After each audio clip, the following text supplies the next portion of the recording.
Hello everybody and welcome back to Encounter Roleplay. My name is Will, I'm a D&D sex icon, and I'm back today with yet another episode of Call of Cthulhu Masks, Nyarlathotep. And we have the full cast and crew back with us today, so let's get into it, my friends. Let's figure out who we are and, of course, who we're going to be playing. And let's start over there with the man whose hair is longer than mine now. Greg, how's it going? Doing well, buddy. I'm super pumped. I'm kind of shaky.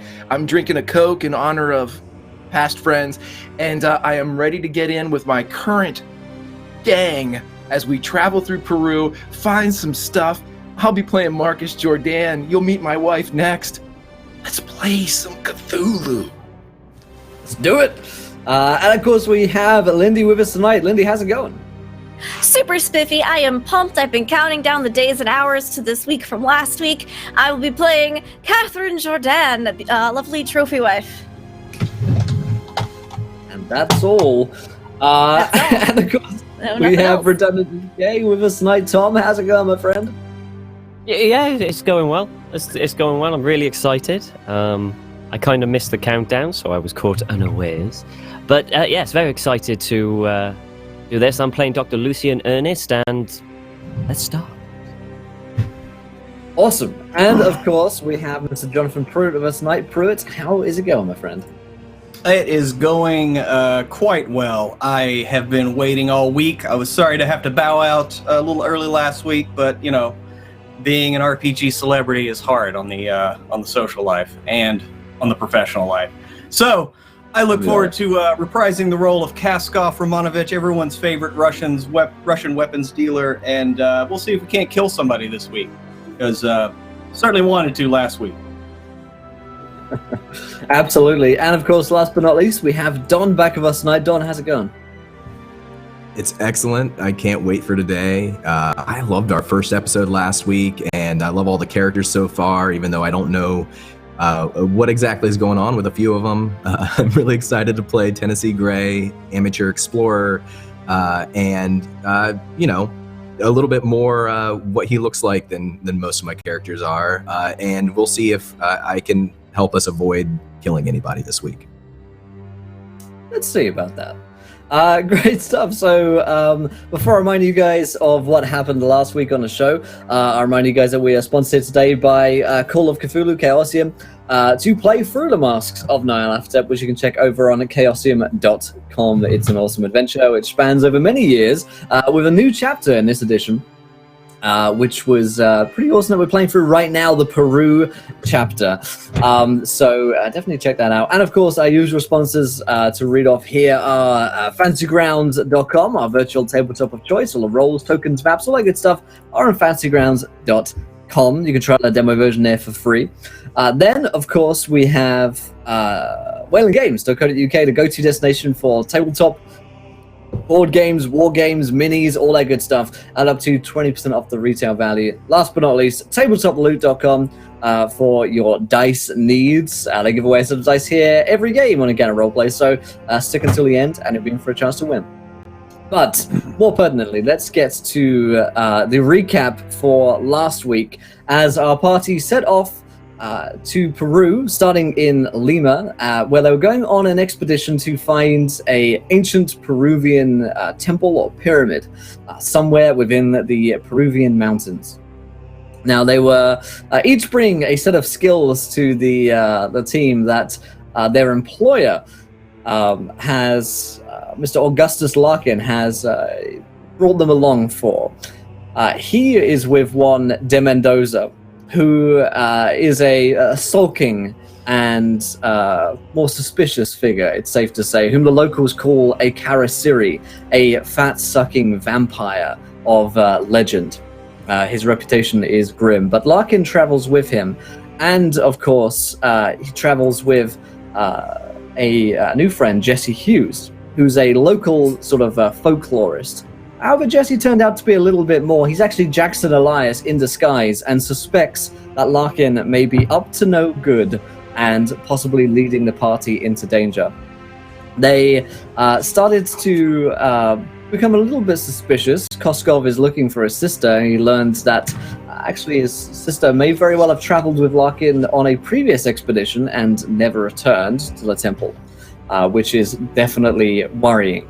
Also, Koskov met with Mr. G. Ellis, who, via viewer decision, arrived, and he was in need of some protection. Definitely looked like he was a nervous man, and he needed some help. He looked like he was on the run. However, when they went up to his room, he was no longer there. The only thing that was in the room was a couple of flecks of blood on the skirting boards, which they suspected were quite fresh. And on the door, painted in pretty fresh paint, was 1, 2, buckle my shoe. This strange riddle didn't seem to make too much sense to the party at this point. However, they pressed on, unable to find any more evidence about what happened to Mr. Ellis. The party decided to meet back up with Jesse Hughes, aka Jackson Elias, to meet with a professor at a local university who knew a lot about Peruvian artifacts and had previously tried to get on an expedition with Larkin. So Professor Sanchez told them a fair amount of information the next day. He told them that he has an artifact, a note really, from that dates to the time of the conquistadors, written by one Gaspar Figueroa, which was being translated downstairs by his assistant Rizzo, who would be up any moment. He told them that he tried to get on the expedition with Larkin before, but he seemed unwilling to even speak with Professor Sanchez. Sanchez suspects that Larkin is trying to steal all of the items and artifacts from this temple and make off with them, because it's technically not illegal at this time in Peru. So he insisted that the party try and bring the artifacts back to the museum where they belonged. Rizzo was not appearing, however, which was definitely quite suspicious.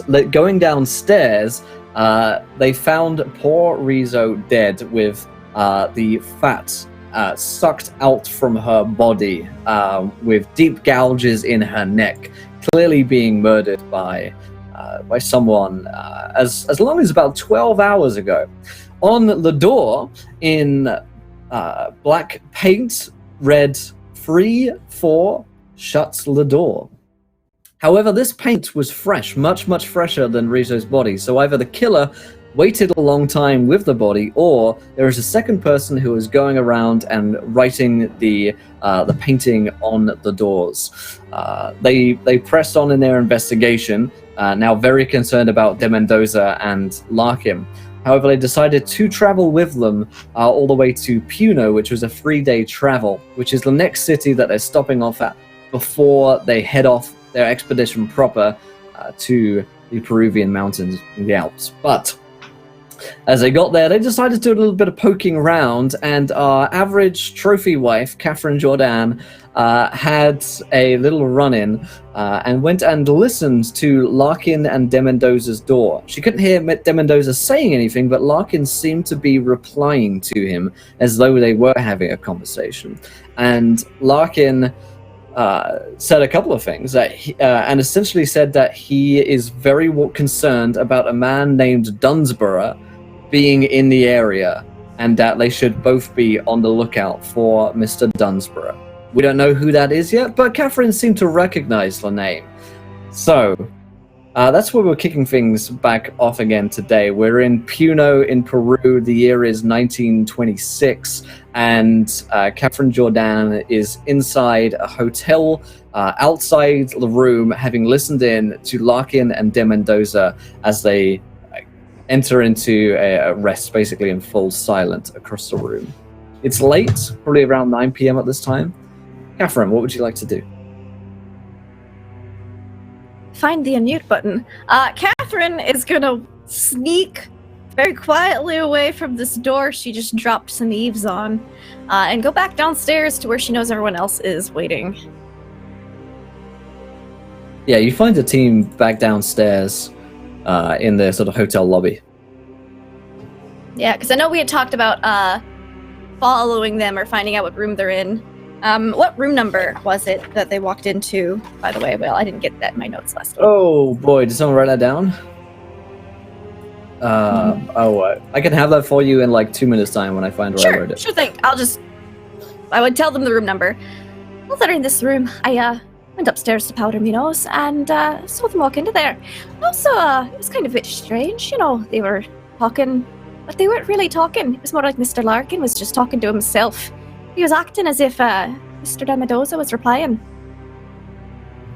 Oh, also, dear, and she's going to kind of drape herself over Marcus's arm a bit. They spoke of the, remember the gentleman that introduced us? They said he's in town. Oh, great. We'll be on the lookout. Yes.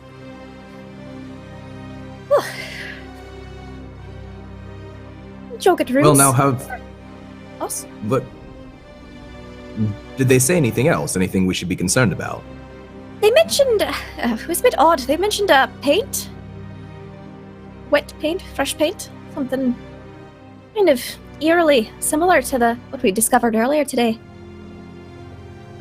I don't know if it was referring to that, but that's the only thing I could think of. Now that I think about it, I don't think I've ever heard that Mr. Mendoza speak at all. Grunts from time to time. Growls, really.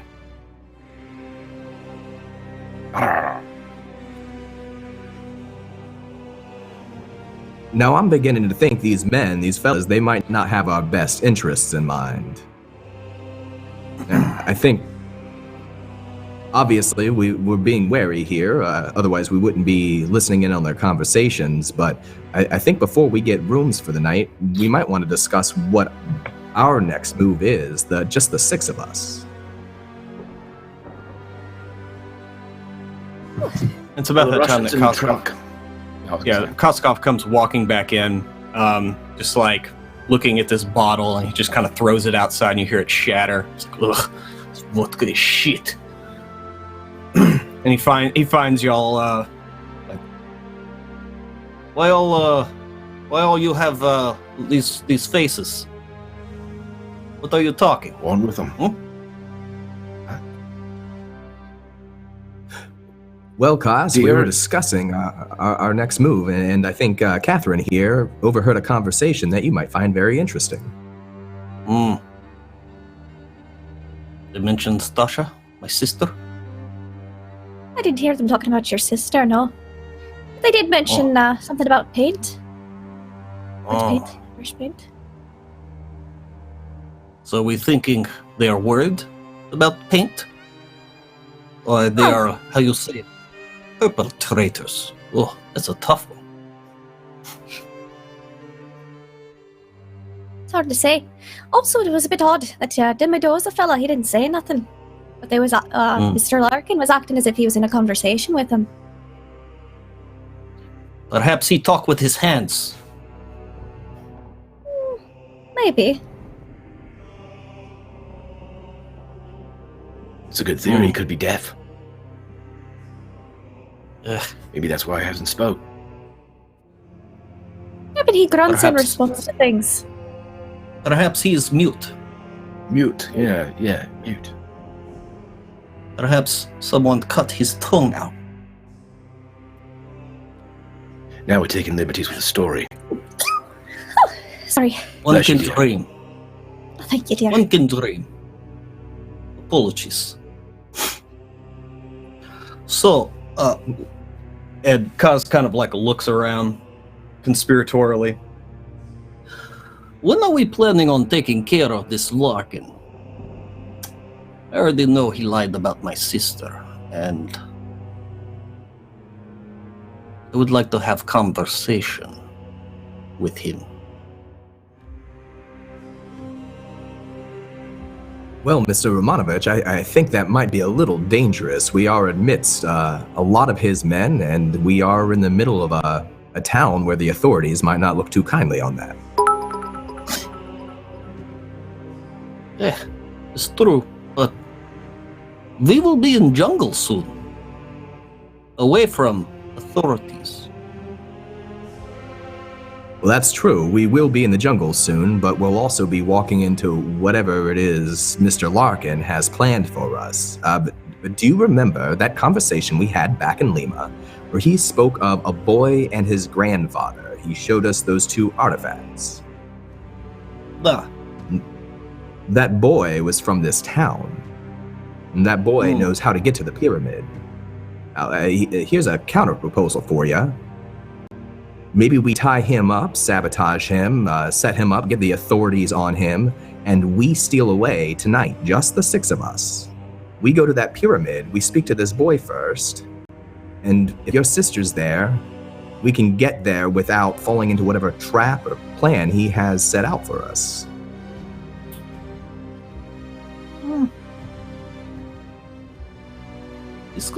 this could work.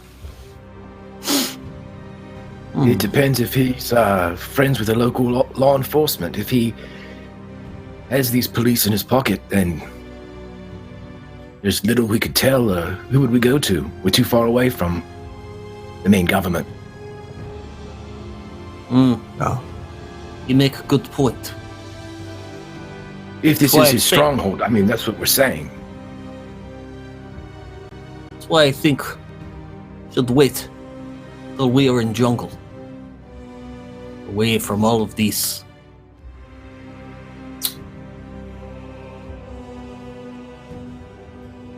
No rules in the jungle. how Only many men? rules we make? How many of his men are there, Will? We You've come with, seen like, a that there are retinue? 8 people who are coming with him. So it means I would have Hey. probably brought, or he probably would have bought from me enough for like some rifles, pistols, maybe some hand grenades. Right, that kind of thing, yeah. Yeah. Definitely. Good. Yes. I mean, Kas, I just don't like our odds against all of his men, and I'm not looking to die or kill anyone today. We might be able to get there before he does. This is true, but I lived through a few things. I doubt this will kill me. I'll keep you alive, like in Egypt. Like in Egypt. Sure. You made it out. Oh.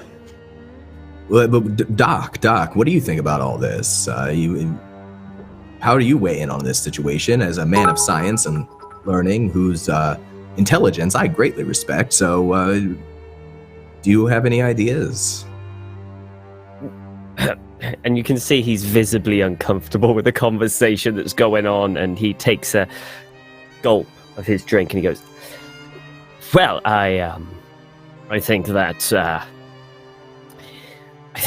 talking about murder and something like that is a bit premature, and I'd rather not go outside of the expedition into this pyramid. That seems also a little premature. I think that I'm going to bed. Hopefully the light of day tomorrow will be less bloodthirsty. Please excuse me. And he gets up and he heads to the counter and asks for a room. Yep, it's very easy to get a room here. And he heads off to his room. Oh, of rooms is room 140.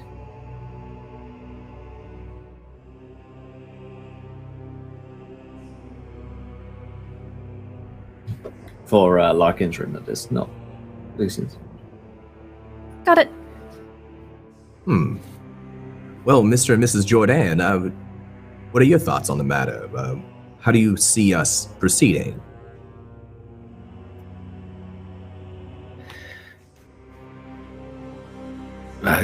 Dear, what do you think? Well, it seems to be a bit of a complicated scenario we're in. Don't think we should do anything overly rash, though. Again, with local law enforcement, we don't know if he's bought them out. And, we can't do anything, again, even if we were to turn him into the authorities. If you can't find this lad who's been there before, there's no use. And Larkin is only connection to my sister. Do not want to kill before I know where she is. It's very true. Larkin's not the problem, it's this Mendoza. He's the one we have to watch. Yes, something about him scares me, and I know he scares the locals too. They call him that Kharisiri or whatnot. Yes. We have legend in Russia like this, Baba Yaga. It's usually overblown superstition, in my experience. I can take care of Mendoza. I have handled bigger.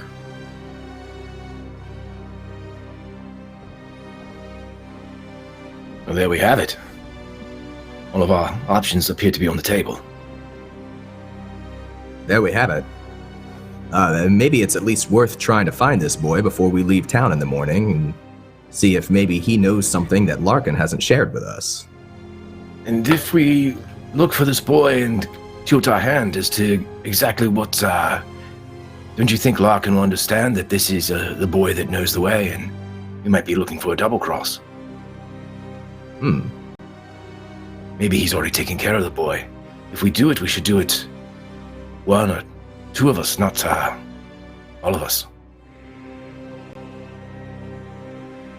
I agree, and I don't even speak the local language, and I don't move around too well, so I don't think I'm a good candidate for this, but it might be worth speaking to him. I have a feeling there's more Larkin knows that we don't know. Yes, and you come up with idea, Marcus. And you speak language, huh? Ah. So perhaps you would be good candidate. Are you volunteering me? I'll go with you if you'd like. Volunteering us? If it help find boy, get closer to my sister. Closer you're to a cutting this humanitarian. kid's head. Of course, I do what is best for those that I care about. I'll take a walk with you. Please. I think I'll we spend won't- some time here around the bar and see if I can't hear anything or see anything while you gentlemen are doing your thing.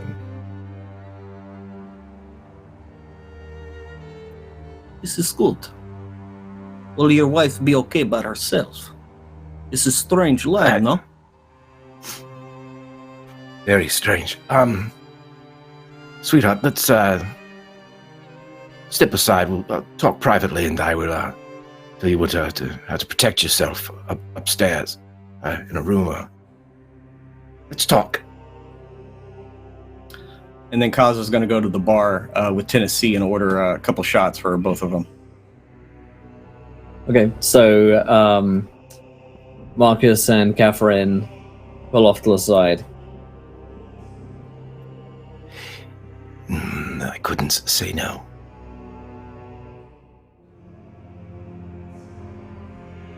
I can't hear you. I can't understand. He does not What speak is that? this language. My God, you're Tim Mendoza. I knew it. It took you. You're upstairs. Oh my god. Inside all of us. Lindy was Mendoza the whole time. Mendoza pulls off the mask. She's Kevin Spacey, and then she pulls it off again, and she's okay. I don't like it, dear. I know you couldn't say no, but Wait, no, Dunsborough's out here somewhere. I understand that. He wants you dead. Well, I understand. he wanted you that dead. I as don't well. imagine that's changed after what we did. Don't expect that he's calmed in his older age. I'll have the Russian with me. It's I'll be quick. You best be. This is the last night Yeah. we're gonna have in an actual hotel before we're going out on the road. I can't have you I being gone all understand. night. I understand that as well. It was a consideration. I'm going to leave now, so See you soon. I'll be keeping an eye out. Scream really loudly if you need help. Right. And he walks back over to the Russian. You find Koskov at the bar alongside Tennessee, where there's another shot kind of sitting out in space, and Koskov motions to it. Marcus. Please. Let's have a drink before we go. I find it helps clear head. I haven't seen you drink any water. How are you not dead? There is water in vodka. It is base ingredient. You're the scientist, and he'll take a shot. Yes. It put hair on chest. Yeah. In order to feel my eyeballs drying. Let's take a walk then, shall we? Yes, shall we? And we'll step outside. So, who is this person that your wife overheard them talk about? They seem worried about this person? He's, like me. He, is a foreign correspondent. Bit of a mercenary, really. I like him already. A competitor.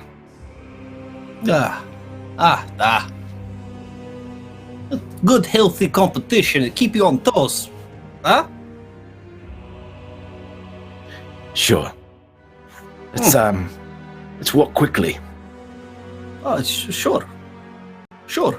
Where shall we go first? This is your department, no? You're a reporter? This is little more than a village, but they should have a point of contact beyond the authorities. Has always been the local monastery, church, chapel. Holy man. Yes. I agree. They usually keep their tongues. It's We true. can go there. Shall we? We shall. You guys Just looking head for a off to the cross. church. So Tennessee, Lucian and Catherine, you guys are left behind. What would you guys like to be doing? Lucian has gone back to his room. He has put something very heavy in front of the door. He has loaded his revolver, and he's going to sleep with a revolver under his pillow. Good. Tennessee is drinking casually at the bar, maybe making small talk if there's any Americans hanging around or anyone who speaks English. And mostly he's keeping an eye out for any of Larkin's men, Larkin, Mendoza. If any of them are moving in the night and pass by the hotel bar, you'll sort of try to take note of that. You won't spot anyone, Larkin or De Mendoza, coming through the hotel lobby. But there are certainly a lot of people who are up pretty late in Puno tonight, so keep an eye on them. And Catherine, did you mention what you were up to? She'd probably be chilling downstairs in the bar as well, just keeping an eye out the doors and windows, keeping an ear out. She probably looks a little concerned or worried. She keeps looking out, are they back yet? Every few minutes. Mm-hmm. She's just like stirring more than sipping a gin and tonic. Yeah. Okay. So the two of you then, Marcus and Koskov, head off and start poking around trying to find similar churches, maybe similar holy people here who can help you. And you just can't shake the feeling that as you're going around that you're being followed. I'd like you both to roll me a spot hidden.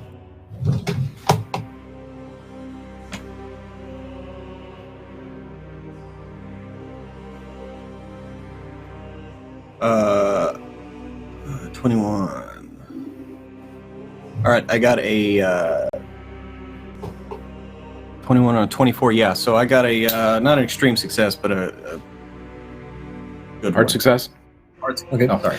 Hard success, yeah. I got a failure, 55 out of 50, but if you succeeded, I will not spend luck I meta the shit out of that roll. That's all good. Koskov, as you are headed through the dark streets of Puno, you'll notice that there is a girl who seems to be watching you. She's probably in her early 20s, and even in this darkness with the hard success, you can tell that she's most likely a local. And she's sort of peeking her head around corners and following you guys. Not like super stealthy at all, but clearly wanting to get a judge of what you guys are doing. Okay. In that case, Koskov is going to look for kind of a house or a building that we can kind of take a hard right or hard angle around, and he'll just kind of whisper to Marcus like, "Go on up ahead, keep walking," and then Koskov is going to kind of try to hug the wall just to try to get behind her. Just kind of, it's not like he's the most inconspicuous person in this area, but at least try to get a better look at her, see what she's doing. Marcus would offer like kind of a couple syllables of what he took. All right, and then he keeps walking. Perhaps a bit stiffer. Yeah. Okay. As you take this hard right round a corner, you'll notice that she is following at something of a distance, and seems to be.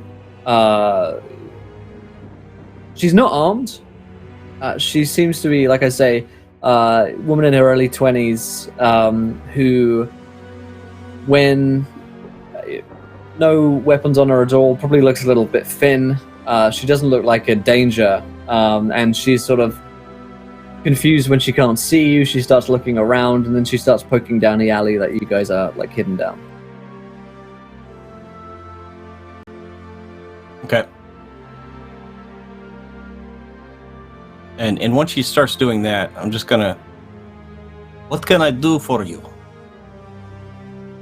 She kind of jumps. Yeah, it's like and he'll just have his hands out, like empty, not threatening, but out of sight and out of, And as soon as Marcus would hear any type of conversation, he would stop and turn back around. Yeah, she jumps and her heart jumps out of her chest for a second, and she calms down, and she's like, Are you the ones that travel with Larkin?" For the time being. She looks very worried. "You're going to the pyramid?" That is his goal. Yes. She looks very concerned and says, I know something about the pyramid, and I heard of the expedition I had to come find. What To warn you. What do you know? What do you know? She looks about her. "Not here. You have somewhere safe?" He kind of looks at Marcus, like motions for him to come over. I mean, He's already walking back, yeah. we are new in town, so all I know is hotel where Larkin is staying. So perhaps you look local. Perhaps you know somewhere safe. She nods. "Come with me." And she's going to take you to a place, if you let her. Will, I got a 36, which is a regular success on my psychology roll. Can I get anything from... She seems to be genuine. Okay. Yeah. Still not happy about it. He would start to engage her in Spanish as well to see if she was perhaps a bit more comfortable with that language. Yeah, she speaks Spanish a lot more fluently than slightly broken English. And then in Spanish, he would ask two questions. One, if she had ever heard of the little boy who returned from the pyramid, and two, if there was a man in town named Dunsborough. Okay, so she's gonna take you up into the sort of hills where she has a small little house here. Oh, Jesus. So she's going a little way from you guys, and she seems very intent on getting far, far away from Puno itself. She does not feel comfortable here. She's always looking over her shoulder. But she will engage with you. She doesn't know anything about a boy returning from the pyramid, but she does have a story about the pyramid that she can tell you. And she hasn't heard the name Dunsborough. So by the time that you've had that conversation, you're up in a little house on a hill just outside of Puno.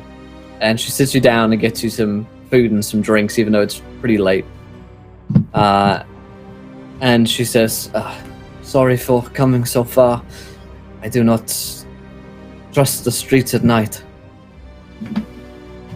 They can be dangerous. Yes. So can Yes. cottages. Why do you go with Larkin to the pyramid? I look for sister, and Kaz produces the same picture and shows it to her. You see before, huh? There's a flash of recognition in her eyes. Yes, yes.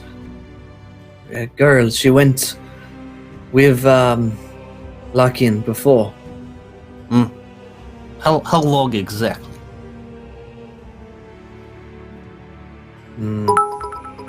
Month? Okay. Well, She, I am here to find sister. When I find her, then I kill Larkin. Kill him? You're saying this in yeah, I was gonna say. Yeah, she kind of like raised her eyebrows. Like, kill Larkin? She looks over towards Marcus, who's been helping translate a little. Yeah, he he's going to talk to her. He's going to talk to Larkin about the girl. Yeah, is Larkin a popular man here in, Feared. He travels with the Mendoza. Kharisiri. What is this? We hear this word. What have you seen him do? It comes from the term of carving something up with a knife.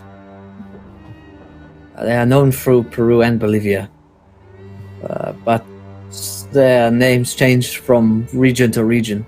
Everyone has a Kharisiri.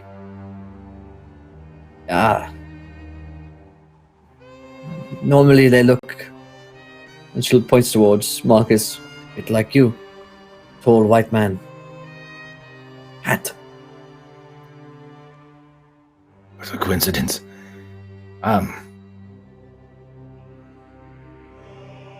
Right, your story about the pyramid. Yes, well, the story goes that an ancient and evil god fell into Lake Titicaca. It crawled out and it brought hunger with it, devouring all it touched. The trickster hero, Ikoko, told the evil god where the most nutritious food could be found underground, showing its roots, grubs. Ikoko convinced the god from the sky, tempted by the food, to crawl into an old armadillo burrow.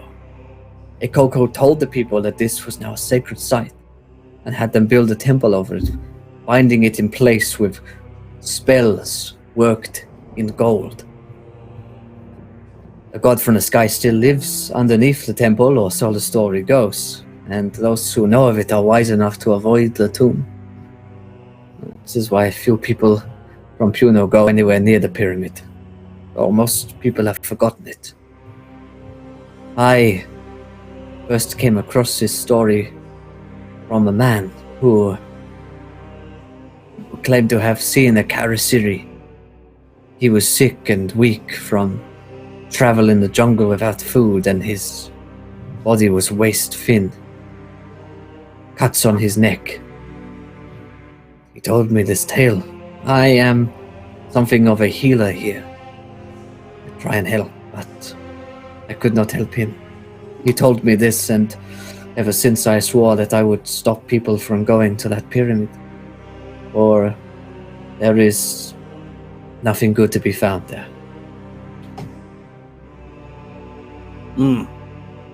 I fear that De Mendoza has caught on to me. For the Kharisiri, it is said they are everywhere. I think I have been followed.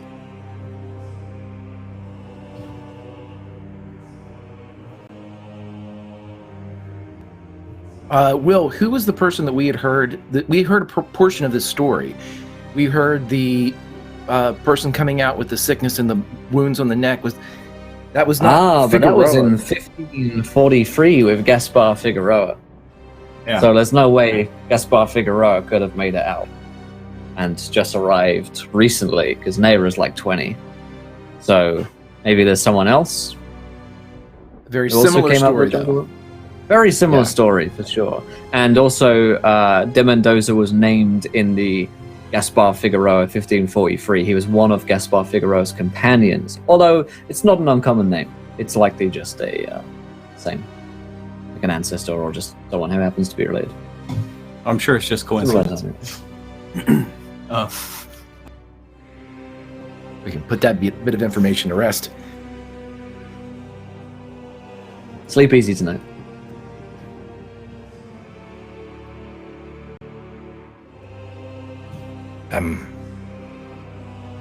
This man that you attempted to heal, what did he look like? Old, withered. It is hard to say. He had the clothes of an explorer. Did he have any That's- identification? Passport? No, everything had been lost on him. Cuts all across his clothes. No bag, no machete, no food.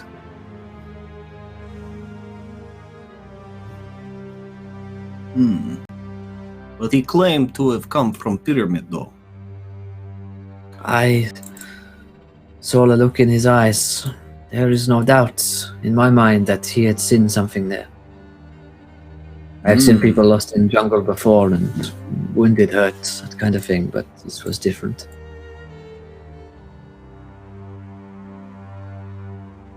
Well, it gives us more information, no, Marcus? Yeah, right. What is your name? Nera. Nera? Nera, what would you recommend for taking into the jungle to, if you're a healer, what is your best product? Yeah.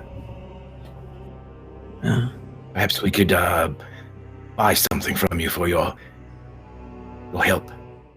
Oh, most of this, she goes and rummages around, and she says, this will help with the bugs, and it's sort of like a thick paste that she tells you to apply, at night or in the morning, whenever, or should keep bugs away. It smells dreadful. Smells like demo. Yeah. Shit. She says, if I were going up into the mountains, I would be wary of remains found in caves on mountainsides. Some of us, we believe that they could be sleeping machucana, creatures made from bones.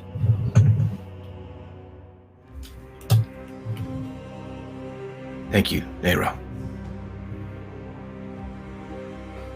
Well, if you are traveling with others, tell them to be safe and do not trust De Mendoza or Larkin. I'm not sure what they have planned up there, but if De Mendoza is a Kharisiri, then it is not good. It's true. And Kaz is gonna pull out a stack of the this kind of local currency that he had, when he got here, and he'll flick her a couple of bills for her trouble. She'll take them. But yes, very well done, Mr. Jordan. Gives us reason to be here. Right. So, watch out for yourself, Nera, and, guess we'll be off. Ah, Good luck to you. and you. You guys head As straight soon back? as they would get outside, Marcus is going to turn towards Koskov and say, "We never go into a cottage in the middle of... We're at the edge of the jungle, for Christ's sake." That's very true. You're a good reporter. You might have balls that you have to carry around in a wheelbarrow, my friend, but I'm... Let's just don't do this again, it's okay. all right? It's okay. I protect you. We all have You've led me interest. here. Protection. All right, let's jog back, shall we? Oh, yes. It's a good workout. Plenty of work tomorrow. Might as well get started. And about Cost halfway begins. through the jog, Marcus is going to turn and wonder how a man that drinks no water isn't dead jogging in Peru. So, he's clearly Eldritch. The group of you return. Is everyone just sort of going to sleep at this point? Tennessee turned in for the night, or is he still up when the two of them return? Oh, he would definitely hang out at the bar, slowly drink a couple of gin and tonics to have a buzz but not get drunk, and keep an eye out and wait for them to return. Yeah, Catherine is not going upstairs until Marcus gets back. She'd be waiting. Yeah, he'd probably hang out with Catherine, drink some gin and tonics. She'll look super relieved, but then try to maybe cover it up a little bit as soon as she sees him walking back up. And when we get in, it'd just be like, Hey, we find book piece, so we don't get eaten. You're all welcome. and he'll say to Catherine, You have a good man there. He's smart. He's the best. Well, that's fine, Mr. Romanovich. Kos, were you able to, find the boy? No, but we find out something interesting. Not here. Oh, very well. Yes, Kos knows a great cottage that you can run out to in the darkness. It's safe to talk there if you wish to. Yes, it's quaint. It's quaint. Away from the hustle and bustle, as you say. City lights. All right. Marcus would walk past Catherine on the way upstairs, and as he passes Catherine, it's one of these looks as he...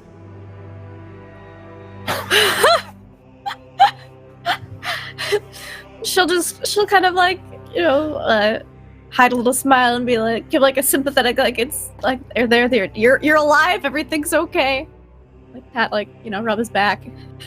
Some coat upstairs, then retire for the evening. Kos, Here, you Kos. want to have a nightcap and tell me what you heard before we turn in for the night? yes, and he'll throw some coins at the bartender for a bottle and a room, or to get his room or whatever, and then we'll go ahead and head up, and I'll relate to Tennessee the events of the evening. He seems very interested, but he doesn't say much about the rumors or the stories, but he does take out a little notepad, and you see him writing a couple of things down. So yes, she's worried about men made of bones, skeletons. Machula Kamo? Ona? Hmm. I know. I Well, don't do good with the language. No, me neither. Me neither, Kos. Well, I don't know how much viability there is to this story, but there was something to that Kharisiri story. So I guess we'll keep an eye out for that. You're not gonna run off and do anything crazy once we get out into that jungle, are you? Right up until I find out about sister, no. After,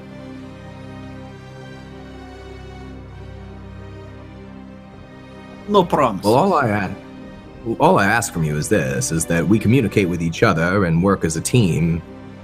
There's still 10 of them or more. We don't know if there's more waiting for us in the jungle, and less of us. So, I'd like to get out of here alive, and I'll help you find your sister, but just don't blow anything up before we have a discussion. That's all I'm asking.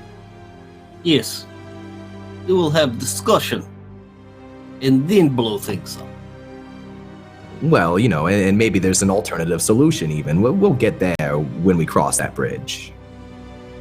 Yes, we have discussion, then I blow things up.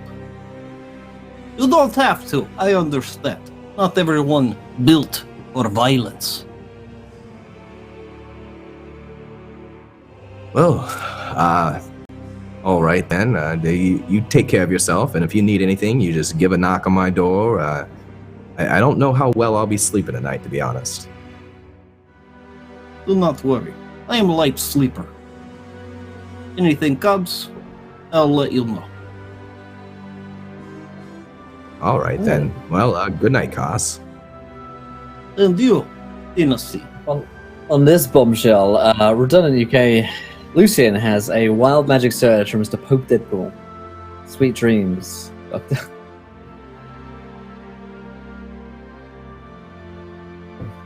Okay. You want to know? Give me that roll. Yeah, it's 3149. 3149 for the dog. Next horse, the next horse ridden by Caster is reconfigured into humanoid shape. Good. Okay. You're gonna have a really weird looking horse if you ever ride one. Okay. A resplendent offering. Oh, and a wild magic surge and mount for Koskov from Latu. Oh, remember that wild magic right now, and we'll get the cool mount for you in a moment. Okay. By the way, do we ever just decide what the other two magic items were? I know one was a tattoo. One is a tattoo, another we haven't gotten to yet. I'm pretty sure, unless I gave it to you last week. I don't think I did. Could it be my switchblade? Just asking. Sure, let's call you a switchblade. Oh wow, I've never rolled this high before. 9979. Oh boy, that's That can't dangerous be good. territory right there. Yeah, that can't be good. Thousands of tiny glass ovoids fall from the sky. I don't know what an ovoid is. I guess, is it referring to Like a a bead? monster? An Like a ovoid bead, yeah. body or surface, like a bead. Yeah. Huh. Okay, I got something for this. We'll get to that in a minute. Anyone doing anything in the night? That's it. Okay, good. So the next warning comes in Puno, and you guys awaken. Downstairs there is the thrum of engines as the trucks set out for the temple are getting ready, and the 8 workers who Larkin has hired on are there and sort of loading everything up again and getting everything running. And you guys will also notice that there is a kind of roaring from out there, like of a really heavy sounding engine. and it wakes you up, Koskov. And as you kind of look out of your hotel window, you see this motorcycle with sidecar, which is just there's one of the workers is just sort of like turning it and like running the engine and revving it up until someone comes and like knocks him off. And you'll notice that there is a bow tie wrapped around, like a big old bow tie wrapped around the motorcycle. Go down and check that out. Have a look at this motorcycle. She's a beauty. This is, I don't have like a make and model for you, but she's like a dark green. The roar of that engine is music to your ears, and the bow tie around it. You can like pull that off or whatever. There's no note or message attached. And one of the workers kind of looks over and is like, "It was here when we got here." And he kind of looks around and is like, yes, I had delivered. And he'll immediately, I want to do start looking at it. I have mechanical repair. So he wants to start looking at it, make sure nobody's messed with it, cut the brake line, put anything, Yeah, grow me a mechanical repair.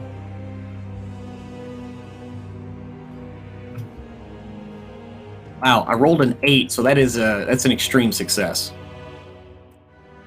Yeah, you wouldn't want to ride this thing for too long because the brakes are out, and someone's quite clearly cut them. Like there's clearly been tampering on this. Does it look like something I could maybe fix right quick? It looks fixable. If you spent the morning doing it, you think you could probably find the bits from around here and set to. Then yeah, Kaz is gonna turn that into his morning project, just because. This might be he doesn't know how long this will be viable in the jungle, but even a little bit would be fun. At one point, Marcus is going to walk up by, sipping his cup of coffee and able to hear as soon as he does so. And as he kind of walks by and he sees the motorcycle with the sidecar, he just mutters, "I know what you're going to put in the sidecar." Just walks off. Oh yeah? It's your balls. Have to carry with something, my friend. They get chafed in jungle.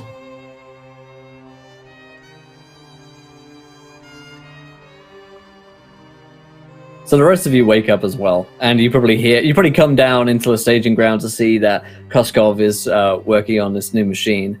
I'm not sure where he got it from, but there's a ragged bow tie which is on the floor. The rest of the trucks are ready. You see Larkin again is in one of them, and De Mendoza stalks around the staging ground as well, casting glares at anyone that dares to look at him. Tennessee dares to look at him. As a matter of fact, Tennessee's going to try to have a conversation with Mendoza. He'll approach him with his cane, limping towards him, giving him a wave. Yeah. He's like busy, like moving a box up onto he's got some pretty incredible strength, up onto the truck, and he kind of looks over towards you with a glare. Now, don't mind me, let me help you. And Tennessee plants his cane into the mud, and he'll pick up a box too. And Tennessee's also very strong, and he'll try to help load the box next to Mendoza. Yeah, he lets you do that and kind of grunts at you once, and he like turns to leave. Oh, now, Mr. Mendoza, we're going on an adventure together, and we haven't been formally introduced, not face to face. I'm Tennessee Gray. He holds out his hand for him and gives him a nice big smile. He looks at you, reaches out a hand, and kind of grunts again. Gives him a hard shake. He says, boy, let me tell you, I am glad you are going on this with us. You look like a man who can, take care of his own. I don't know what's waiting for us out in that jungle, but, if a mountain lion or whatnot comes at us, you're the man I want with me, Mr. Mendoza. You ever seen a mountain lion? He grunts again, non-committally. Do you speak English? He looks at you for a moment, shakes his head. Oh, wow. He turns Can to I? leave. Can I? When he grunts, can I get a Does he have a tongue? Have I seen it? Is there anything like that would You can suggest? see a that tongue maybe- in his mouth. Yeah. Yeah. Okay. All right. Well, I learned something. All right. Well, you have a good day there, sir, and I look forward to our next chat. He heads off into the truck next to Larkin, and he's driving. And FPS. Oh, Doctor, before you go into the jungle, this medical toe might be useful. The local says it's pure magic. Ooh, I like that. Lucian, as you wake up, at the end of your bed, as if it were Christmas Day, there is a package for you. Lucian is somewhat shocked, considering he put a very large chest of drawers in front of the door. Is that still there? Is the chest of drawers still... The chest of drawers has been moved back, though it didn't wake you up if someone moved it. He gets up very cautiously and has a look at the package and has a look around and... It's addressed to one Julian, from one Julian Ernest, and the address is from China. Wonder what Father has told me. How he knew I was here, I'll never know. I'll start opening it. You open it up, and it is a very fine, nicely bound edition of a tome of Peruvian medicine. Now, this is part folklore, part actual local remedies and alike, and it has a little note from your father, which is, I thought you might find this useful. Just like Father. Always giving me things that are handy in the situation. Well, this is rather interesting. And he's going to... How big is There's it? a knock Is it on the like door. Housekeeping! Yes, one moment. 5 minutes while I just get changed. Please, 5 minutes. I need to clean the room! 5 Housekeeping! minutes. 5 minutes, that's all. We have not been in! Oh! She starts cursing in Spanish. And, but the book itself is leather bound. It's hefty. Yeah, it's hefty. There's a lot in this. He's going to put it in his kind of doctor bag. He's going to try because he always carries a doctor bag full of his medical supplies and other stuff. So he's going to somehow try and fit it in there. If that doesn't fit, he's probably going to have a satchel as well that carry some books. He'll probably pop it in there as well. Okay. And he'll get dressed, get all his things, and then head out and apologize profusely to the maid for making it. She's like, I have to do housekeeping. I have to clean the room.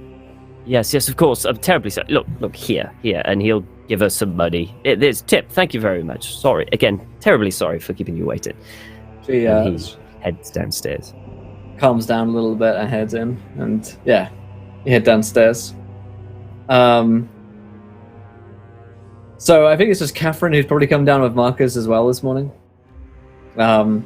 So I think the group of you will meet back up, it seems, with Koskov at the motorcycle. The trucks are ready and set to go. Larkin and De Mendoza are ready, and it's your other truck that they're just waiting on you for now. Are we driving our own truck, or is it being driven for us? One of the workers is driving it. So you guys are in the back. He's at least in the driver's seat right now. Say there, and he'll try to get the attention of the worker. Do you speak English by chance? Little? Oh, great. Well, you see, I'm a big driver. I really like driving. It's one of my favorite hobbies, and, well, it would be an honor if I could drive a little ways through the wilderness. Do you mind if I take the wheel? You roll me persuade, like a charm. Charm. It's regular success. Yeah, he kind of like shrugs. He doesn't seem like married to the idea of driving. He's like, sure, help yourself. Great. Yeah, you can take a nap there. If I have any questions, I'll just give you a poke. Yeah, he's like, just follow that one. Will do. Everyone else loading up into the back of the truck. Yep. Perhaps someone would like to ride with me. Huh? Marcus, maybe you and your wife, you can ride together in sidecar. Sounds like a fabulous idea, but no. Despite what chat says, I'm not getting in the sidecar.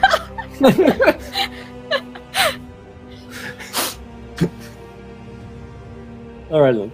So the group jump into the truck or into like motorcycles and begin the journey into the foothills and then all the way up into the mountains of Peru. The truck ahead is Larkin and De Mendoza's. They're taking the lead, and you guys are following them with Tennessee driving the truck. Whereabouts in the convoy would Koskov be? He would be behind the truck that we're supposed to be in, or that everyone else is in. Just Okay. kind of, so he's near his allies. That makes sense. Okay, so one sec, I want to find this. There we go. Yeah, so you guys are traveling. It's really hot as you get up into the mountains. You've already been dealing with the altitude sickness as well as you can, but it is disgustingly hot. If you have some of like cream that Nera gave you, you're probably going to want to put that on because the bugs and the bites start to get real bad. Even in the back of this truck, it's got like an open back. So it's basically let some wind in, otherwise it would just be stiflingly hot inside. But the trucks rumble up the mountains. You know that you're going to ditch the trucks at some point because it's going to get unmanageable for them to go, but it makes sense to take them at least as far as they can go. What is everyone doing while in the back of the truck? So I guess that is Marcus, Catherine, and Lucian who are in the truck and able to do something aside from driving. Lucian is going to be... Go ahead. Okay, well, all Lucian's going to be doing is basically just reading through the book that hopefully his father got him, about Peruvian, like remedies and stuff like that. And he's going to be actively excited to share them. You know, for example, he probably found the remedy for the paste that they've put on and goes, did you know that they crush many insects into this paste with a number of leaves, a load of dirt and dung to help put the smell to keep all of the things away. But it's not actually just a smell. It's kind of like there's something in the air. It's kind of like a polleny pheromone that it kind of mixes together. And he just keeps going on and on and on about all these different like remedies and he's finding it fascinating, and he just basically just keeps going that until he realizes no one gives a damn. And then he'll just come back. While he's talking, Marcus will take like a pinch of the paste cream and he'll kind of get over and he'll smear it on where the laces would be if he has laced up boots or shoes for the doctor. He's going to smear the paste there to keep crawling bugs from climbing. And while he's talking, he's just nodding. Oh, the paste. It sounds great. And he takes another pinch of it and puts it, like kind of smears it on the points of his collar to keep it away without applying it directly. It's fantastic. Fascinating. He turns back around and he does the same to Catherine. He's just going around and applying this stuff to clothing points as opposed to rubbing it on your person. You never know what exactly is in this stuff, so. Alrighty. Koskov, I would like you to roll me a Wild Magic Surge from Latu, and that is for your bike. Okay, exact opposite of last time. I rolled a 95. Ooh. I think that's my lowest roll. Oh my god, this is so good. After each spell, the bike is racked by existential horror. Just why don't I have 4 wheels? I only have 2. What is this? I was supposed to be a trike. That's amazing. The bike is going to roll sanity checks. For So when crazy shit starts going on, it just maybe doesn't work for a bit. Yeah, just breaking down. But as you guys head deeper into the mountains, you travel for the best part of the day until it comes to about an evening, sort of evening time. You guys are traveling through pretty dense vegetation by this point. The trucks are having a tough time going through it, but they are going at a rate which is a good rate. You know, you're going pretty fast at the very least. So you're making good headway. This is when I would like for you, Tennessee Gray, to roll me a spot hidden.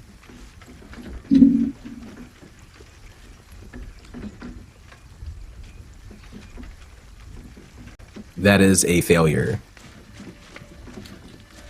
Okay, you do not see the man slamming into the glass front pane of your window as someone crashes onto it, and the glass panel like smashes and breaks through as someone has landed onto it. You're pretty sure on their front, as their skull has like cracked through the glass pane of this window.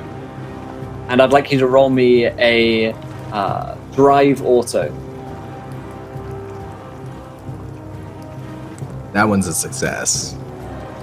You managed to keep in control of the truck rather, to stop it careening from into the jungle and off into the abyss.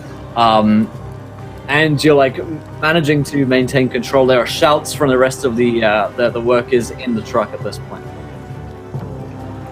The truck ahead, it's difficult to see, but you think it's still going and hasn't noticed this. Yeah, he handles the situation fairly well, almost like he's been in accidents before. There's a little bit of fear in his eyes as he can see the skull of this man through the window, but instead of slamming on the brakes, he gently turns the wheel and eases onto the brakes to try to get the truck to come to a stop so that he can get outside and try to get some attention to this man. He says, Doctor, you have your kit with you, your materials. Well, yes, absolutely. What seems to be the bother? Oh, well, there's a man through our windshield, sir. Oh, yes, of course.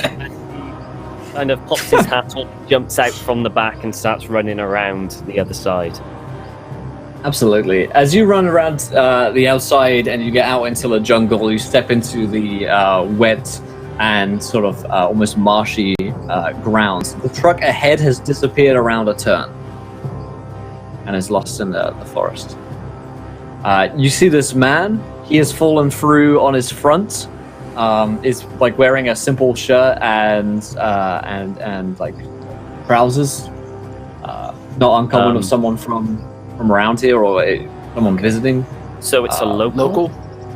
You'd suggest local, yeah. But you'd have to like pull up his face.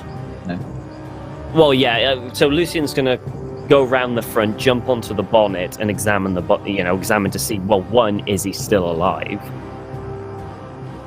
Right. Yeah. Still alive? Well, let me see here. Yeah, you will notice that as you like pull up his head, something a little strange about this man. Oh, pretty. All right. So, where is this? There it is. All right. You notice that his face is very strange indeed. It is not, you would suggest, fully human. I'd love to show you a picture here. Give me 2 seconds and I'll be able to ping something to you guys on the fancy grounds. But to describe it to you, you can tell that this man, his mouth seems elongated and almost fish-like in nature. I'm going to push this to you here. One sec. Fantasy grounds and Okay. bring us over to this one. Yeah. Right. Like I say, almost sort of fish-like in nature, a rows of serrated, jagged teeth, which seem to be clawing their way towards you, even as you try to help him. He rolled a 22, and he's going to manage to get an attack on you as he tries to bite you. Yeah, it's not such a good thing.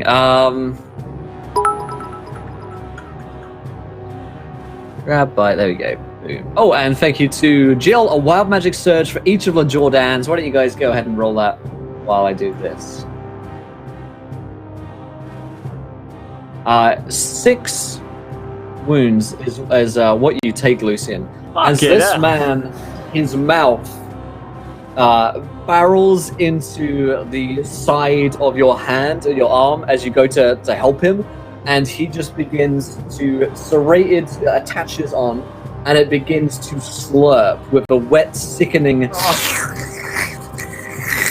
and you feel your body being drained, and you can actually watch as the lines on your arm, as you can see fat traveling up your arm and into the mouth, just underneath the skin. As you come, he has you well attached. Like, that mouth does not look like it's coming out. There's blood running down his forehead, but clearly the landing on the windshield has not done anything to harm him. This is a time for everyone else to act. Yeah. So we're outside. He's been pulled off of the roof, like off of the window. We pulled him down. Right. Yeah, and he's basically now standing like you know, kind of like so, eating Lucian's arm. Tennessee, standing right there, has his cane in hand, pulls up his cane, and he twists the panther head of it and slides a blade out from the cane itself, and will try to drive it into this man, see if he can get his attention or maybe stab him. Alrighty. I guess it's a fighting brawl. Yep. Regular success. Nice. So, yeah. You hit him. How much damage?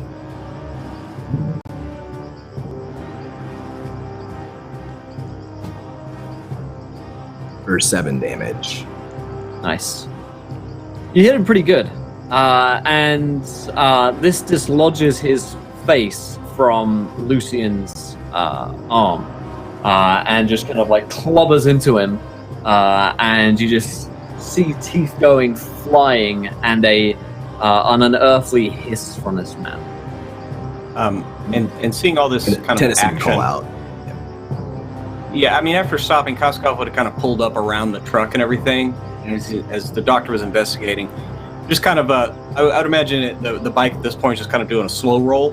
So Koskov would kind of, seeing the attack, hop off and immediately like pull out his switchblade. And after Tennessee like stabs him, it's like, and he has some separation, just trying to drive it underneath his chin up into his skull. Nice. So, and I failed. Ugh. I don't want to spend that much luck necessarily.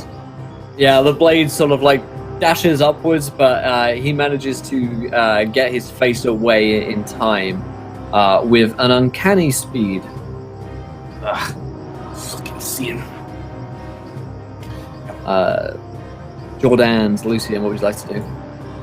Did you want our wild magic searches? Oh yeah, let's or go do to you wild want us to magics. do- Yeah, what was that? 1931 for Marcus. 1931 for Marcus. Your clothes are 25% likely to be invisible to each viewer. So, yep, good. You're Yes, gonna look good naked parts, to right. 1 in 4 people. All right, and Catherine. Hopefully it's his wife. Yes. 0433. That is, you could be injured by metal weapons, but they can't kill you. Holy. That is super good. You always get the best damn ones, man. Oh man, Sabotaurus, thanks for sub. Appreciate it, my friend. Alrighty. That is awesome. So we got random nudity and immunity, some kind of immunity to metal weapons for the Jordans. Alright. So yeah, what would you guys like to do on your actions here? Marcus would, if at all possible, position himself between whatever the disturbance sound is and Catherine. But he's going to go Indiana Jones, because this is a cover truck, right? There's like a covering on the back, kind of like Correct, a canopy, like a Conestoga truck. Okay, so he's going to grab it and swing out the side. And if he can see what's going on, I would guess that I'm within 10, 15 feet. He's going to fan the hammer of his revolver and try to put 3 into this thing. Nice. My blood's also 27, acidic and it success. corrodes weapons that cut me. This is hilarious. I'm just not meant to be.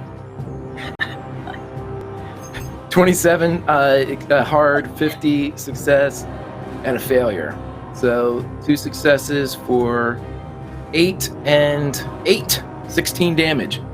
As Nice. Marcus swings out the side and fires 2 shots off. Describe to me how you kill a creature. Ooh! Without having to look at it. No, as he spins around, he's gonna take it in like the throat. None of these shots were designed to incapacitate. They are, if anybody is a firearms expert in the area, they would know immediately. Like Koskov would say, he aimed exactly for center mass. It was not a wounding shot.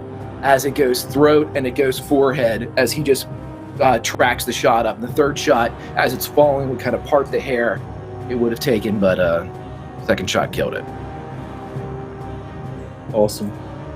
The creature falls down dead on the floor, unable to continue its existence with the damage done to its brain. Lucian, I would like you now to roll me 1d10. Okay.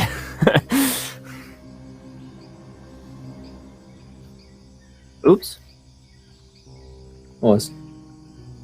9? You lose 9 points of strength as your fat has been drained from your body. Alright. That is really, really not good.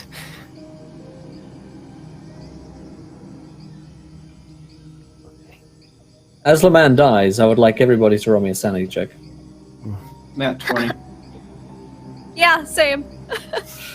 Good, good. Yeah. I We're not succeed starting that. with an 18. No, I'm rolling. I don't want to take my. The rest of these guys have All these? scores. All these are all Success. sanity rolls. Little guys right here. My little babies. Success. Nice.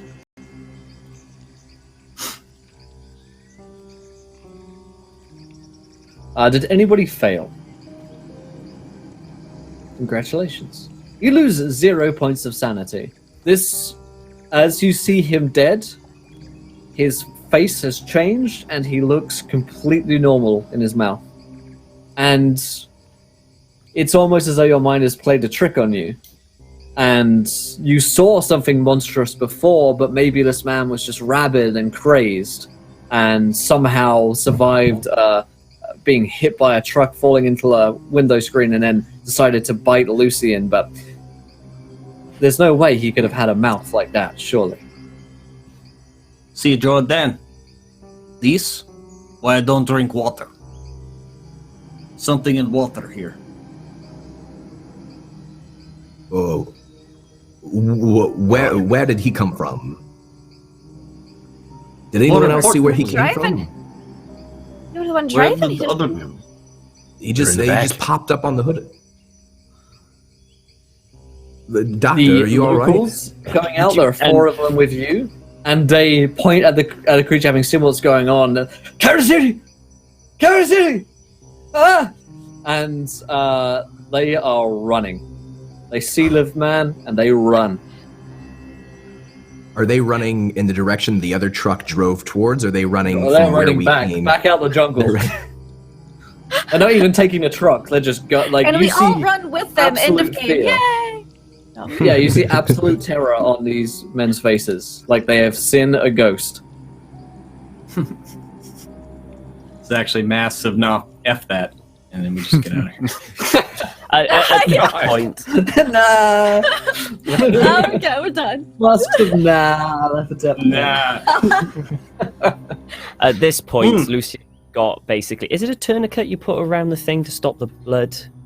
Yep. Yeah. You know. I so tried the basically first pulled page and that out and- failed, man. And just basically hold it. Could someone please just around my arm, please? Just tightly up here, please. Someone.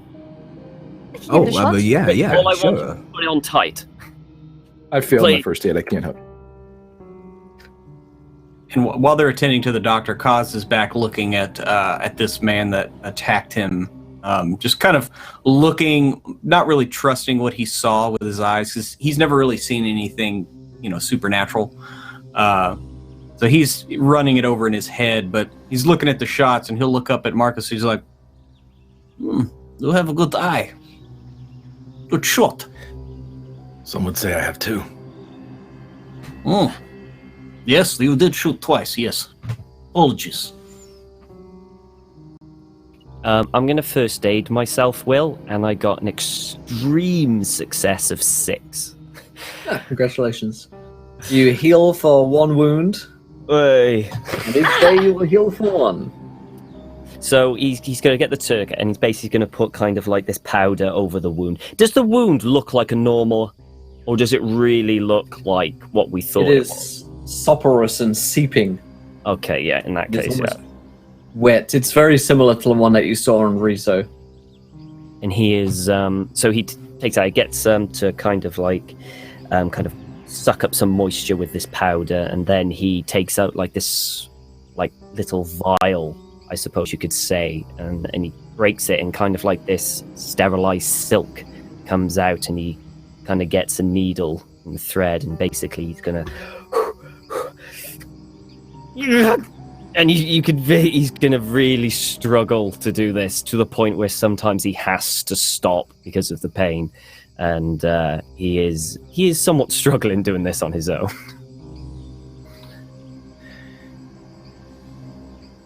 I had help, but I failed. He'll do it on his own then. He'll finish on his own then, in agonizing brother. pain. I'll provide emotional support. I would say that Marcus, seeing him actually stitch himself up, would look at Catherine, and as he walks by, he would go, and Marcus is going to look back towards where the event took place, back farther down the trail. Is there like a low-hanging tree or a cliff edge or something that this creature could have leapt from? It had to have just arrived from somewhere. You could roll me a spot hidden. I could do that. Oops. That is a success.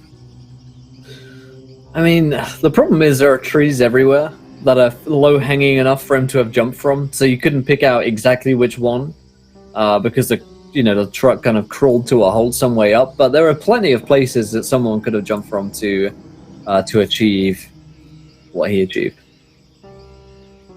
Okay. Does the man? You said he's wearing local clothing. Anything in the pockets? Any type of identification? Shoes, like types of shoes, perhaps. They bear some type of mark or stamp of a local cobbler or somebody from the States or Europe or he's looking for any type of identifier. Absolutely. You start rifling through his pockets. Figure Pope gives a crit success to Koskov to replenish the sanity stash.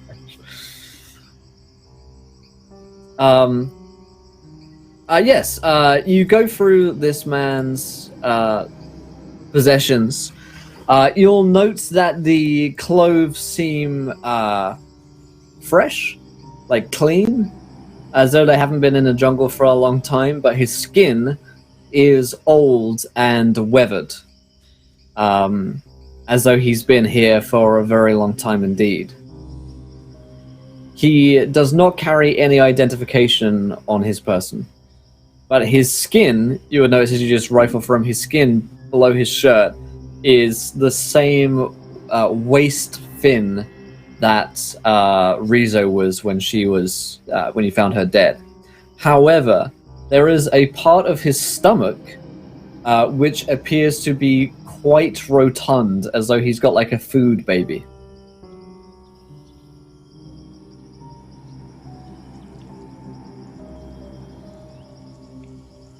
Marcus would actually look at that and go, "Oh no. No tattoos, nothing." He would stand up. "Well, whatever this one has on him is in him."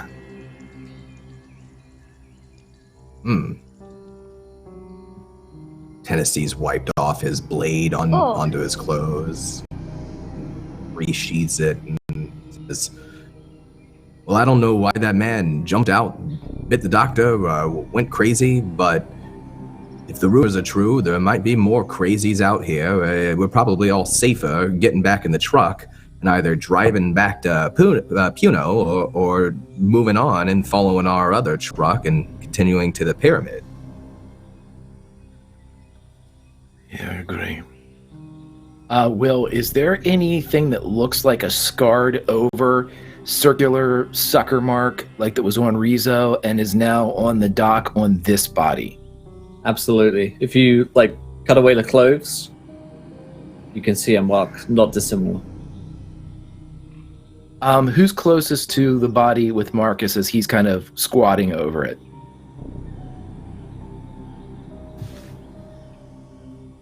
Tennessee, maybe? Yeah. Yeah. He would keep the majority of the body covered from the dock, himself and Marcus between the dock and the body, and he would look up at Tennessee and he'd move the clothing aside and reveal the sucker mark and just look at him and kind of tap a stick at that mark. Tennessee would mumble under his breath, but he would probably be able to hear, for a minute I thought I was just seeing things, but that... Ugh. The mark is old, very, very old. As old as his skin looks. Looks over to Lucian. "Doctor, how are you feeling? You feeling okay? That was a mighty traumatic thing you just experienced." I'm feeling rather weak, if I'm truth be told. My arm is on fire, and I would very much like to sit down as he kind of puts his arm into a sling so he isn't holding, so it's basically just resting in a sling. I ideally would like to get to a hospital to look at this in much greater detail. However, I'm not sure how easy that will be. But hopefully, if this is hold and there is no infection, I should be okay. Hopefully, that is. And as Tennessee kind of moved over to talk to the doctor, Koskov kind of joined Mr. Jordan. And It's not look good. What do you think is in there? and he kind of motions towards the swollen belly. It could be anything, my friend. I don't want to look. All right, I'm not And he gets back and takes a step back. And Koskov just produces his knife, and he's like, We must know. and just delicately just kind of runs the blade across the belly. Kind of move him over off the side of the road first. But Let us see. Marcus reloads his pistol.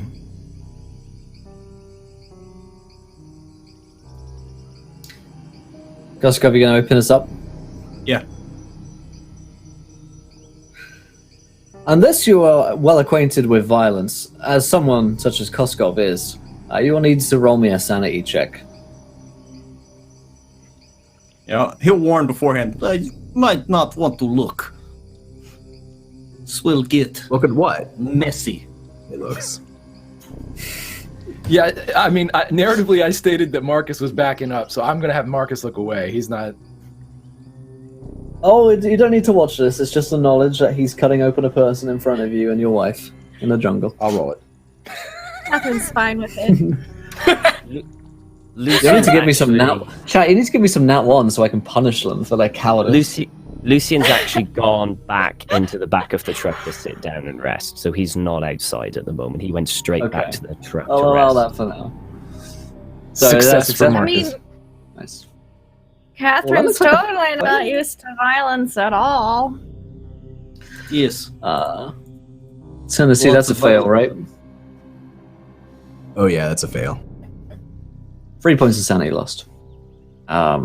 It's sickening to watch this man cut open the belly of the dead person in front of you, and it's actually worse than you were even dreading, because as he cuts it open, the innards of this person rise to the nostrils quite immediately in a very aromatic stench of fetid, long dead organs and entrails that could have barely been functioning in there at all.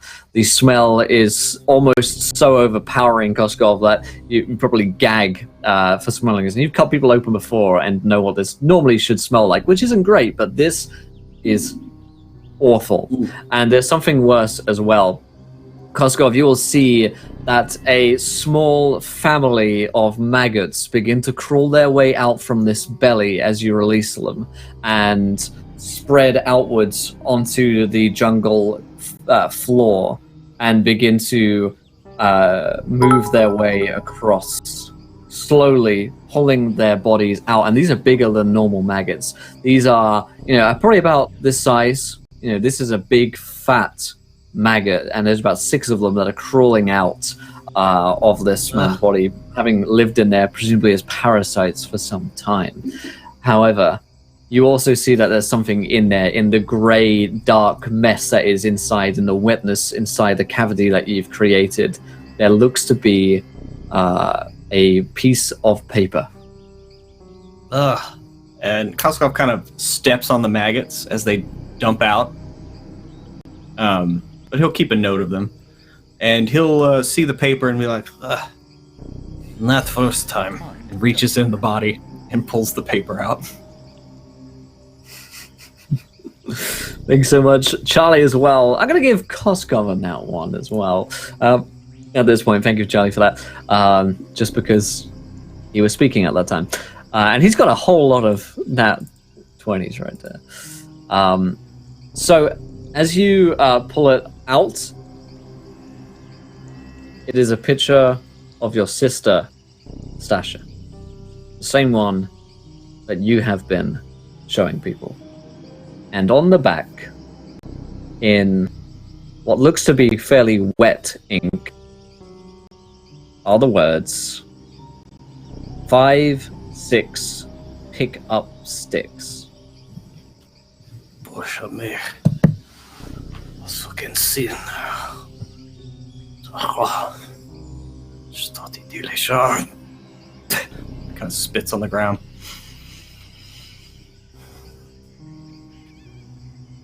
Someone is fucking with us. And he'll kind of hold up the bloody, disgusting picture and pull out his picture of his sister and then turn it around to show them the words on the back. It's horrible. Christ. How could this get in here?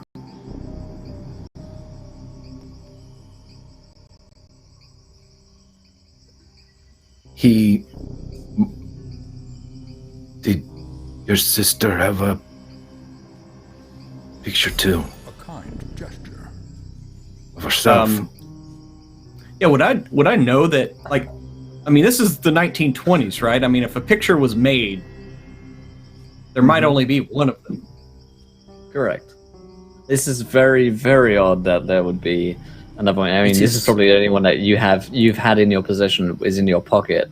I also want to take this opportunity to thank Jim. Today's £15. 5 crit fails for a handsome as fuck keeper with that killer haircut. Punish. Thank you, Jim. I'm going to distribute these as I see fit. One each. This is not possible. How could this be?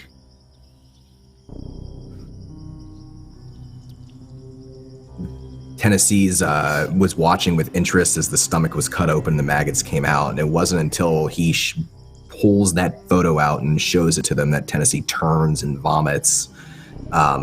He catches his breath after a couple of moments, cleans his mouth, and says, "Koss, there's only one way to find out what's going on. Now I'm worried about the back. If there's some sort of disease, we have to make a choice right now. Do we take him back to the hospital? Or do we follow that other truck and find out what happened to your sister and what's waiting up there in that pyramid?" I think you'll know what I will say. I'm going that way. And he points to the jungle where the truck disappeared to. Well, I'm with you, Koss. I think that there's something bigger going on here, bigger than all of us, and I think it's waiting for us up there in that pyramid. Besides, if there is phony business with these, And he kind of motions towards the bite. will hospital know what to do? Well, they sure didn't help that man, whoever he was.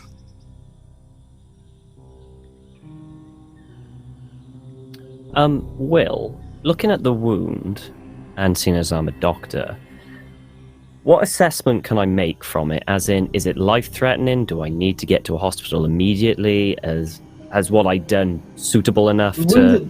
The wound itself is actually not the deepest of cuts. It's just that there are a series of them, as you can see with our friendly man down there. It would have been the sucking of your vital essences out from the fat from your body that would have, killed you. Essentially, you feel weaker. And if that process had gone on any longer and Tennessee hadn't swiped it away with the bat, then you may very well be dead. The wound itself won't kill you, though, you're pretty sure. Okay.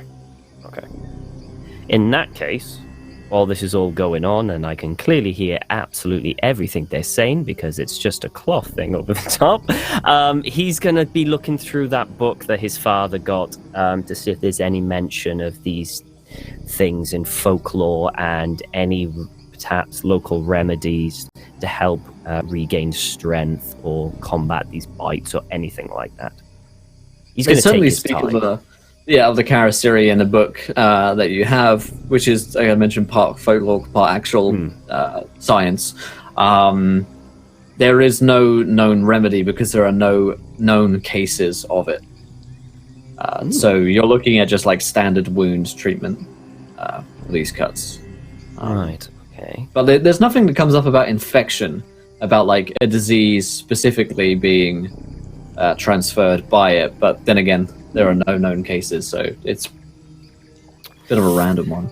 And you said that the teeth in the mouth basically just gone human now again, hasn't it? It's not. It's human. If you were to go back outside and look at it, he has, standard set of teeth in there.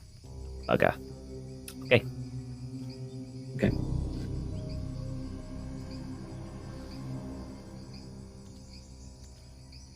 What rest are you guys doing now?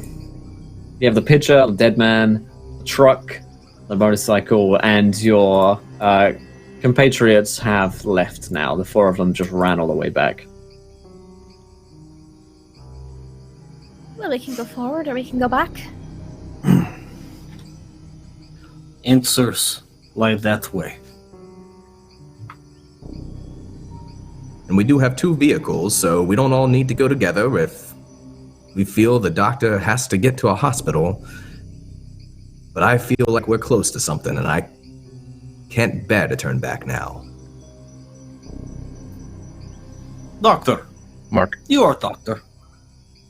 Yes. Do you need a hospital? No, I believe I'll be okay as long as I get some rest. I feel that I'll be okay. And one of those things don't attack me again. Yes, let us kill it first, then you investigate. Yes, I think we should be more careful with bodies we find.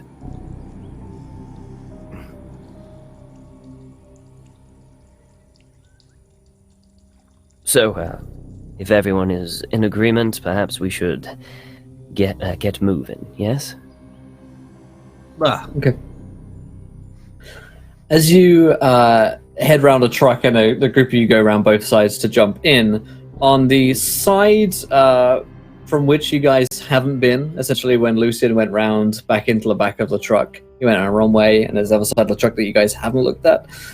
You will notice in fresh black paint there is a smiley face which has been drawn, and the paint is so fresh as to be dripping down the canvas of the truck, and it was probably done in the past few minutes. There are even footprints in the mud. Would Lucian have heard anything? I mean, he was in Where the did the truck. Didn't footprints hear- lead? A thing, my friend. Mind you, I am in pain, so that is... You were Yeah. pretty distracted over the Yeah. past 10 minutes or so, and you went back round one way, and you didn't look on the other side of the truck. And the canvas is pretty heavy, even when you're inside, so someone coming up and just painting on it, yeah, Where did the Wouldn't make a footprints lot of noise. lead? deeper into the jungle, Oh, okay. That's great. off the beaten Right. path. Excellent. Just making sure. Not just down the trail. Cool. That message that we saw on the door of the university, was that also black paint or was that red paint? Black paint. Black paint. It's always been black, yeah.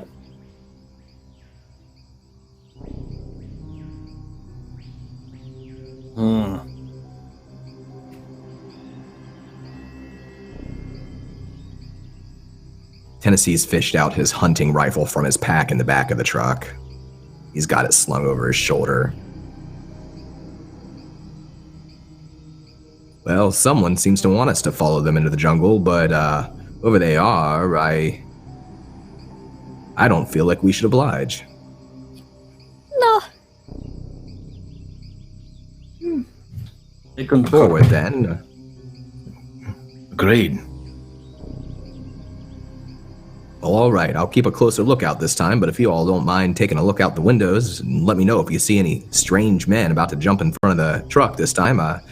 See if I can't catch up with our friends up ahead. All right. All right. Get the truck started and try to pull Yeah. away. Fire up the engine and pull her out. Koskov following behind as you guys barrel out once again. Now, the truck that Larkin was in is so far away, or down the road at this point, to be out of sight. But the tracks are very clear, so you'll be able to follow pretty easily, you should think, the tracks. Anyone who is watching out for Tennessee, or indeed Tennessee himself, can roll me a spot hidden.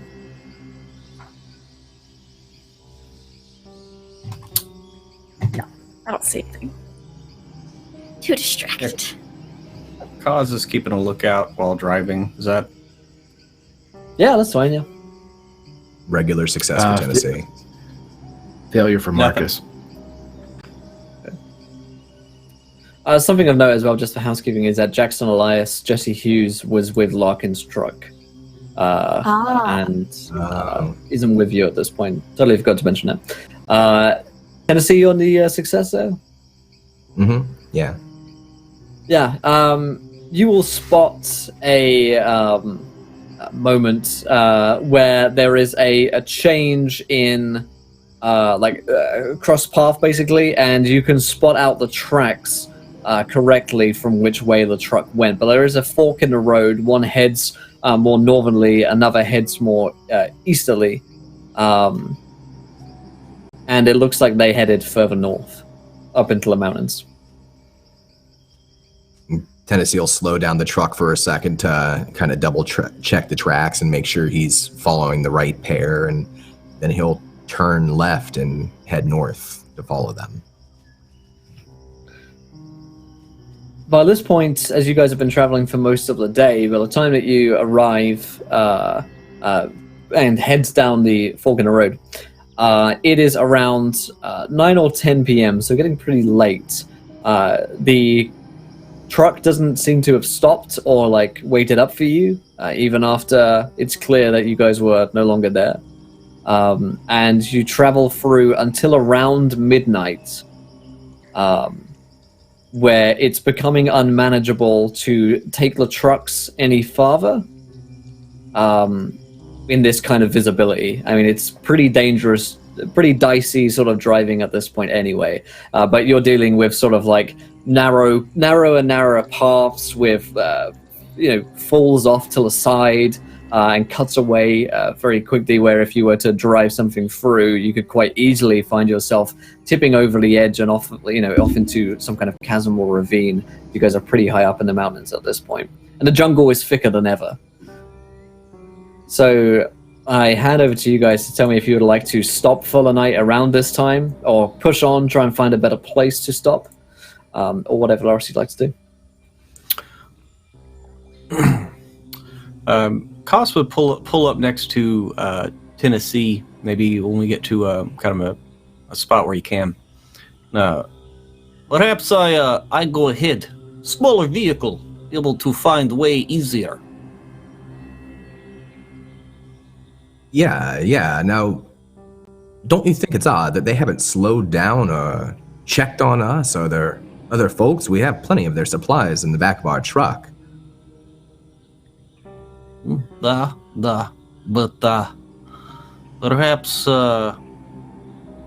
perhaps they wanted to leave us behind as bait to keep locals off. That might be, but at some point we're going to have to stop for the night. They did say it's like a 2-week journey to get to this pyramid, right? It's not like a night trip. Correct. At some point we're going to have to stop and deal with the fact that we're not going to catch them tonight. I don't think they know where they're going, and we're just following their trail. So maybe what we should be doing is looking for a safe place where we won't be ambushed by wild animals or crazy men. I agree. The trail will go cold. That's true, Koss. Hopefully they have to stop for the night too. They are just men, after all. Just men.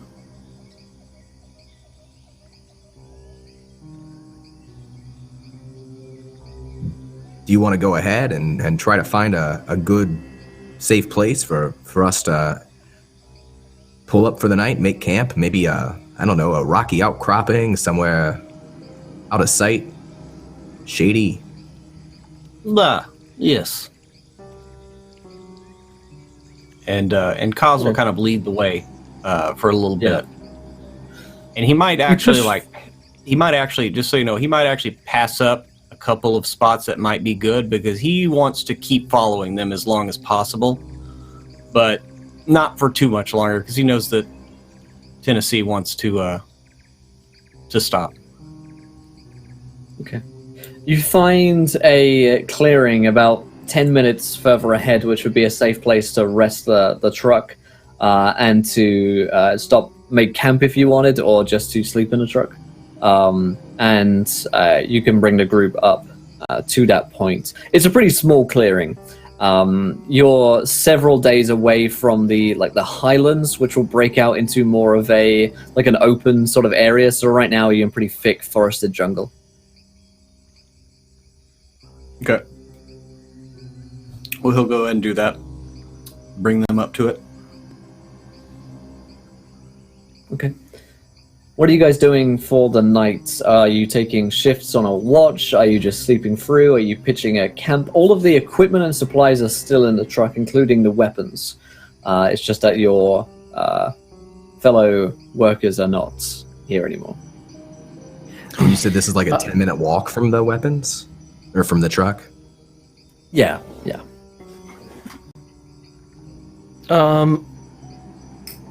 Koskov, did you tell us about we saw you working on your bike, but did you tell us that you believed it to be, would he have told us that it was sabotaged?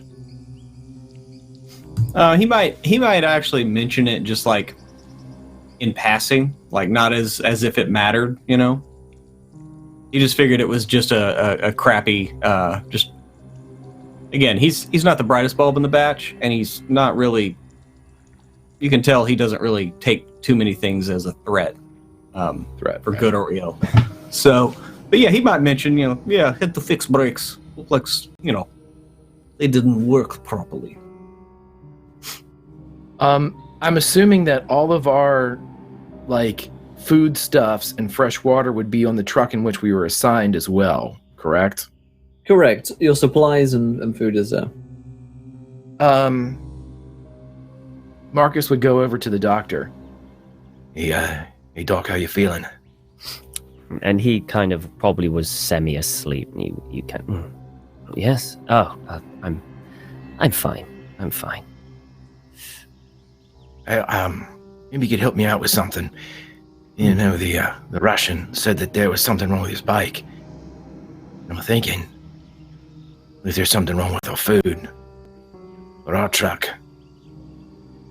Maybe Right. I'm being paranoid, but we just had something jump down and take a piece out of your arm, so... I absolutely look at it, 100% agree with you. Yes. I think better safe than sorry. Yes. All right, Doc. I could definitely take a look at some things, I suppose, see if I can find any foreign substance in what should be there. If you just bring me some, and I'll set up here and see what I can do. Yeah, your little science kit, your field science kit that you got My with you. little field science kit, yeah. Yeah, there's a science Yeah, skill roll, right? There is, I've got biology. Yeah, biology is probably the one I was going to ask you to roll, so yeah, let's roll that. Yeah.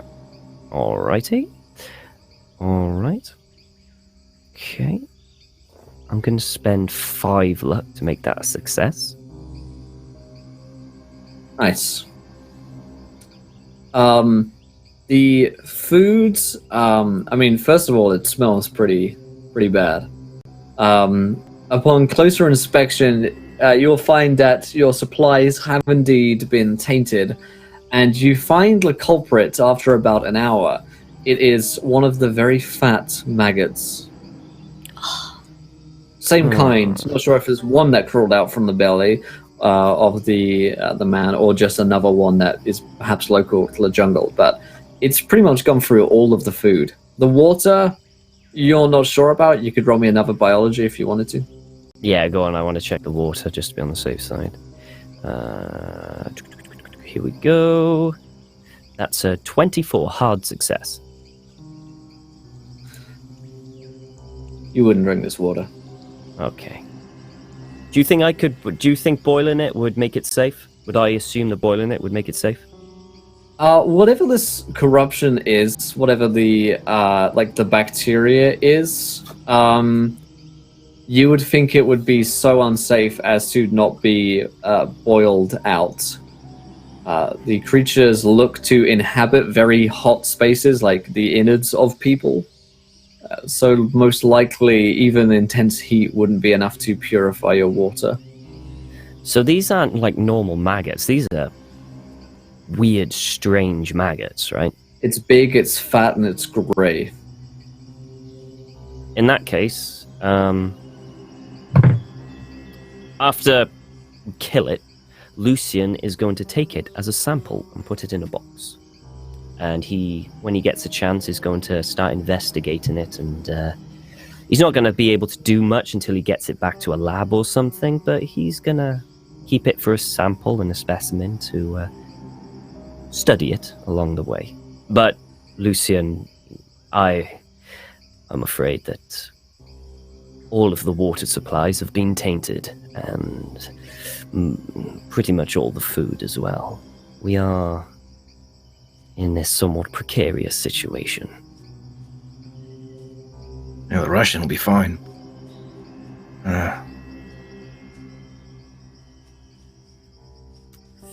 Now, wait, I forget, who mentioned this being a trap that they let us out as bait? Was that you, Koskov? Yep. Yeah, Marcus would look up at Koskov at this time, because that's what, as soon as you said that, I started thinking, this is what they went on ahead. They never thought we'd get this far. In Africa, you don't have to kill your enemy. If you get them sick out in the jungle, they're as good as dead. You got We sick. should disappoint them. Wait, what purpose would they have for killing us out here? I mean, I don't know about you, but I don't have anything against... Well, I certainly hope Larkin doesn't have anything against me. Yeah, docs are something bigger than a maggot can come and get fat and slow on us while they do whatever they have to do. Oh, you mean that creature? Right. So there could be a lot more of them. Right. Wonderful. There are tracks leading into the jungle. Right, well, I'm not sure about any of you, but I'm looking forward to traveling at night and back the way we came. What do you say about that, yes? If Larkin is the one who tried to kill us, and there are multiple of these things that take a chunk out of us, surely the most logical and sensible solution to this is to go back the way we came. Niet. He tried to kill us. We must kill him. It is law of jungle.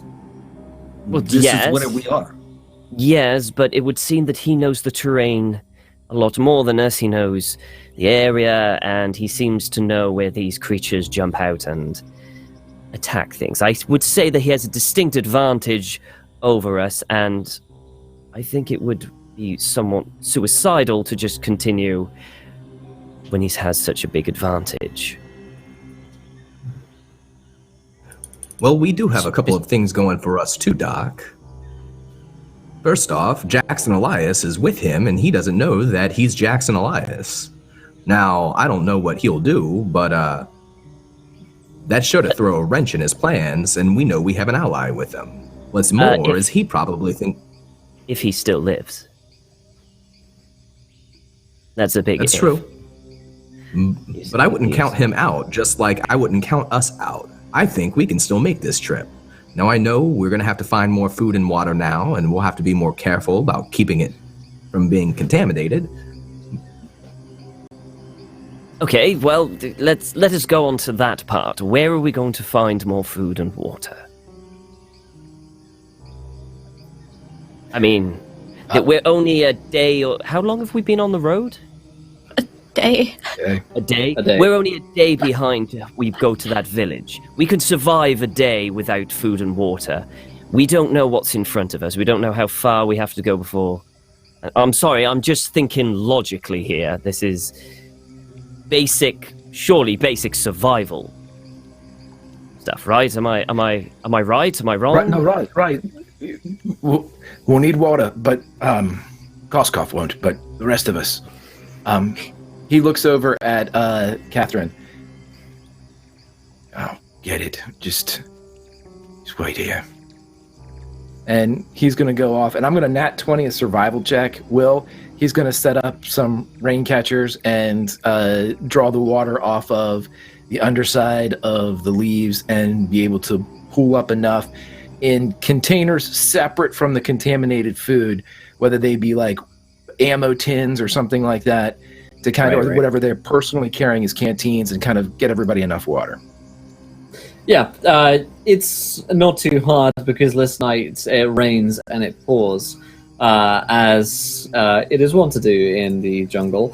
So you set up these canvases, and in pretty much no time at all, by the time in the morning, you're pretty sure you're going to have enough water, and you can boil it off and purify that kind of thing, as most likely Lucian's suggestion is to do. Question: as you guys sleep, are you going to set up like tents? Are you going to pitch tents? Are you setting watches? Oh, definitely Sure, watches. Yeah, we're certainly certainly- in the truck. Certainly setting up watches. And are we underneath the rain? Like, is it raining on top of us if we don't have cover? All right, say that again. Oh, are we underneath the, like, is it raining on top of us unless we create cover for ourselves? Yeah, it's sort of coming in at that like super sleety sort of angle, which would get you pretty bad unless you form some kind so of. We'd have to put up some tents to keep from getting soaked. Or stay in the Yeah. truck. Yeah, stay Or in the stay in the truck. truck. Yeah, Lucian's going to stay in the truck. Yeah, and You we'll stay use in the It's that one canvas from guy the in tents Jurassic for- Park in the fucking toilet.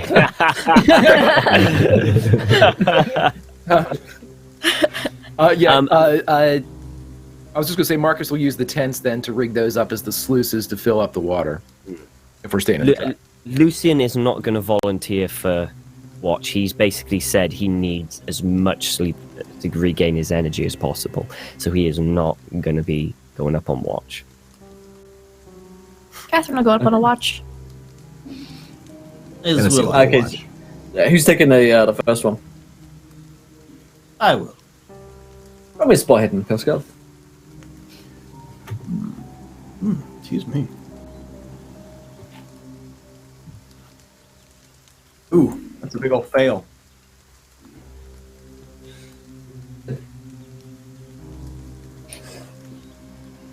You watch the night pass by in the Soki tents.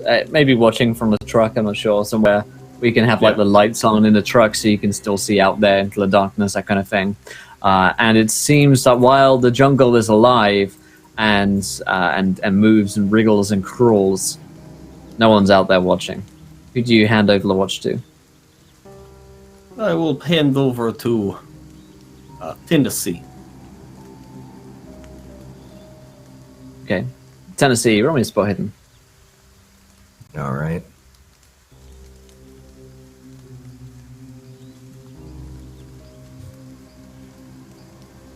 That's a success.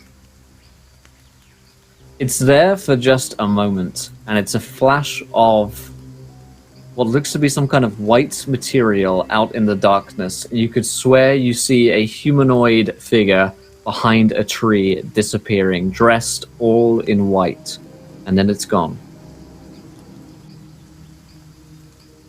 Tennessee would lean over and gently nudge. I guess Catherine would be next on watch, just to kind of stir her without making too much sound. She's a fairly light sleeper, so she wakes up pretty instantly. Catherine, there's someone out there, maybe a woman in some sort of white dress or some sort.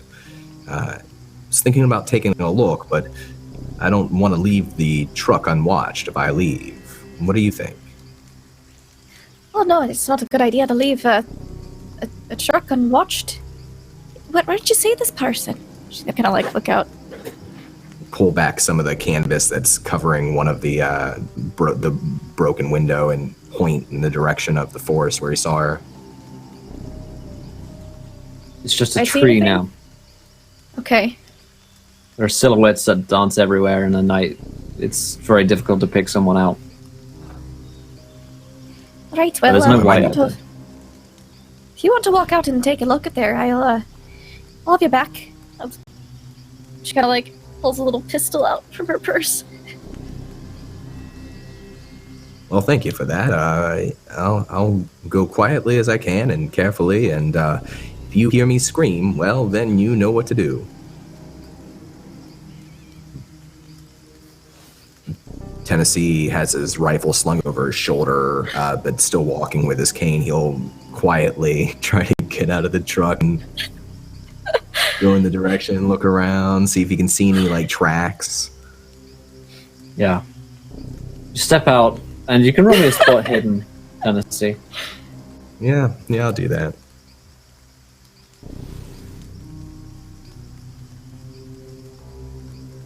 I think Catherine's gonna kind of like gently like wake up Marcus because she doesn't know what's going on. Be a regular success. Yeah. You head over to the area, manage to identify the same tree from when you saw it in the truck. It looks different down here on foot and through the rain. And you see the tree ahead of you. It's big enough for someone to be hiding behind it, and you don't think, if there was someone behind it, that they could have moved because you kept your eyes on it the whole time.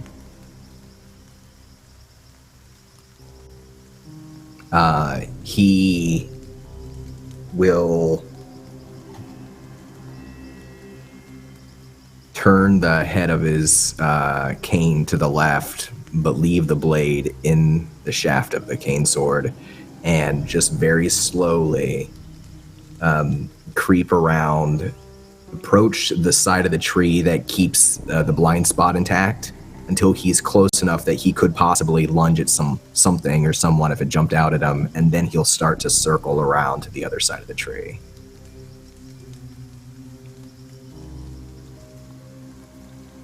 You begin to circle around the tree slowly, keeping your eyes exactly on the point where you think someone could be hiding behind this tree. There's no way they could have moved anywhere, and with the whiteness of the outfit that they were wearing, it would have been impossible for them to have danced away into the darkness.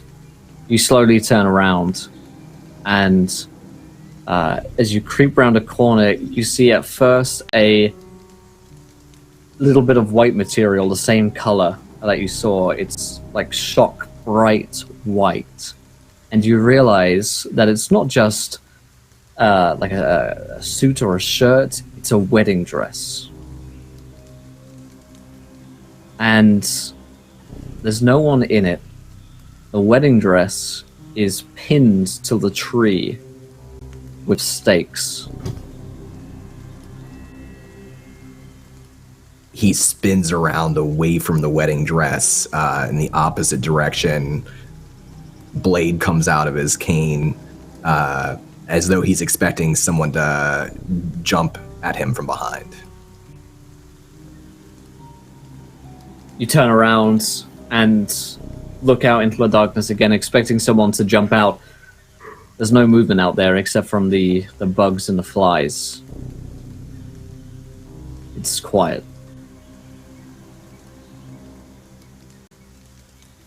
Well, that's the best argument for believing in ghosts that I've ever seen. Huh. He sheathes the sword back into his cane, and then it's like that moment after you've watched a scary movie and you're like, I'm gonna go get a snack from the kitchen, and you walk way too fast. He's like, as fast as he can, he's trucking it back to the truck. You head back to the truck. He hops in. That was the damnedest thing. I swear I saw a figure there move, but just around that tree there, and he points for Catherine, and Marcus is awake now too. There's a wedding dress. A wedding dress of all things. Staked to the tree. A wedding dress. A woman's dress. White woman's... It's staked to the tree. What did it look like? Like, was it? I Has it don't been there a know. while? Is it new? Did he, because he wasn't, to be honest, as soon as he saw it was staked to the tree, he flipped out. Did he pick up any other details before that? It was tough to say, yeah. You take one look at it and jumped around, and you had to get a better look. I think I'd have to get a better look, but I didn't feel very safe out there, and I thought, well, I'd come back and confer. It's staked to the tree, so it's probably not going anywhere. Huh. Of course not. That'd be ridiculous. Right? We could look in the morning. Yeah, we'll do that. I like bright. that idea. Well, I think my watch is over. I'm gonna Yeah, I'll catch take some over from waves. here. I don't think I'll be That getting sounds great. much sleep. Anyways. She'll keep her pistol out, just keep watch. Especially in that area that Tennessee pointed out, walked over towards. Roll me a spot hidden, Catherine. Okay.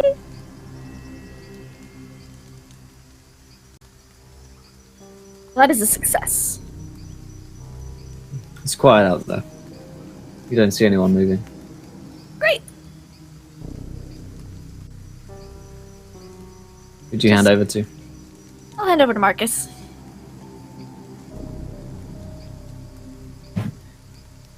See You any know what's naked coming. brides running around?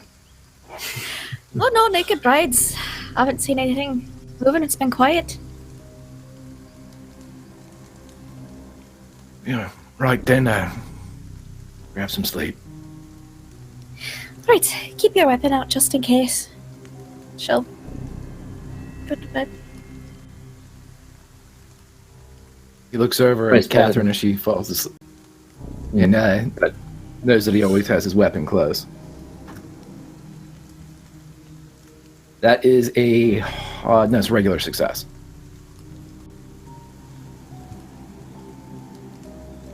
It's definitely quiet out there, aside from the beating of the rain and the noises of the jungle. There's no one moving, certainly no white dress or person wearing it. You keep your eyes peeled on that area in particular, just in case there's something that moves.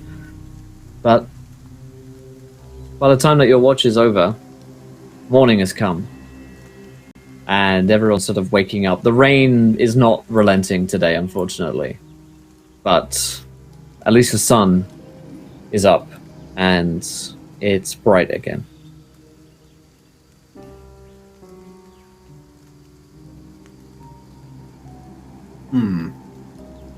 How much room is in the back of this truck? Oh, it's, it's big enough to load 10 people's supplies and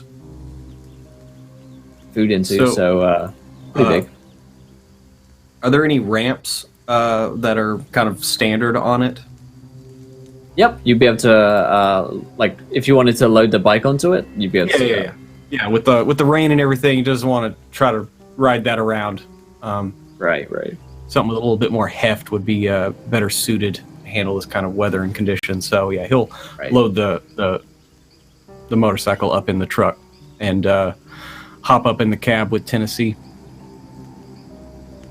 Tennessee would suggest that we take some time to go through the supplies we do have and try to pick out anything that's contaminated and get rid of it, like dump it before they get moving. Mm-hmm. Catherine's gonna go look over at that tree that the dress is allegedly staked to come morning. Yeah, Marcus will go too.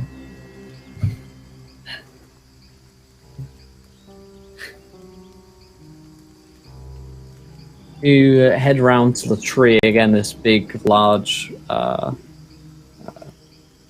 wooden tree, which you saw Tennessee go to in darkness.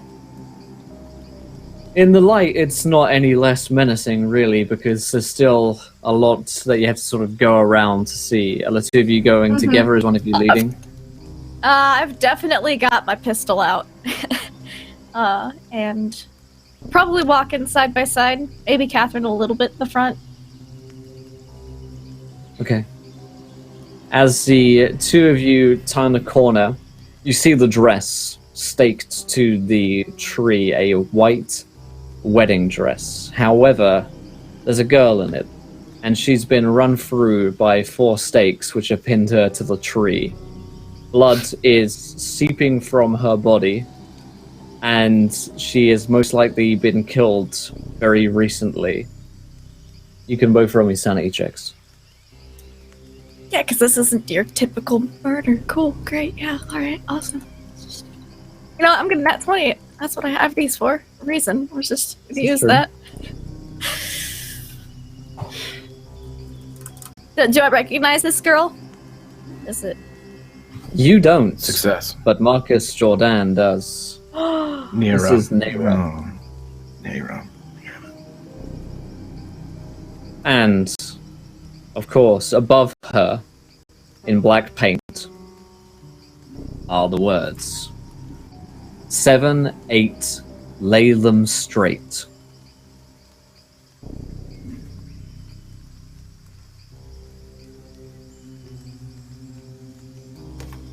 Sick, cowardly fuck. I don't even. Marcus would call for Kaz. Kaz! A minute. He makes his way over. He walks around, looks at the woman. Dimmer. Oh. That's not good. She said that Larkin was on to her. Remember? You know?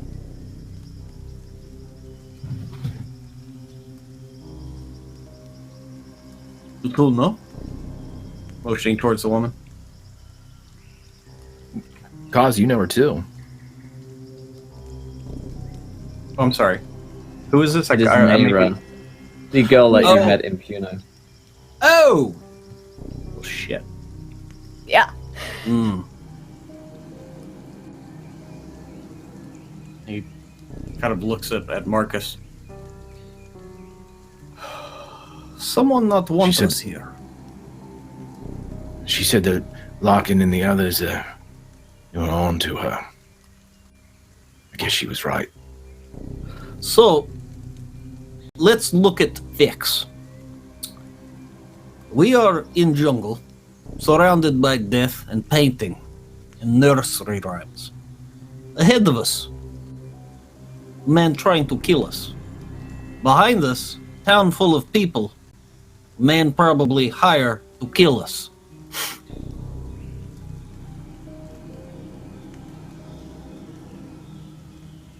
So what do we do?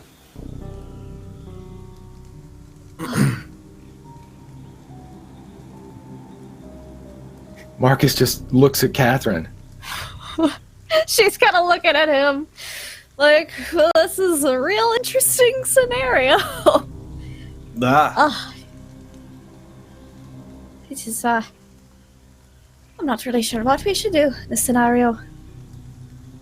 Well, We don't have much supplies to continue on forward. jungle is full of life. Insects, snake. Eat as you go. One I detail remember I second should time. let you guys know about, by the way. One thing I should let you guys know about as you're looking at this body is that her belly seems quite big. Oh, great.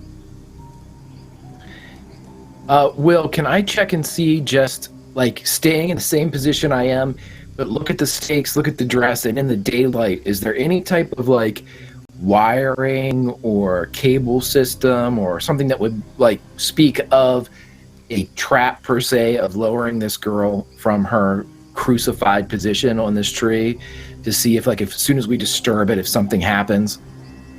Yeah, you can roll me a spot hidden.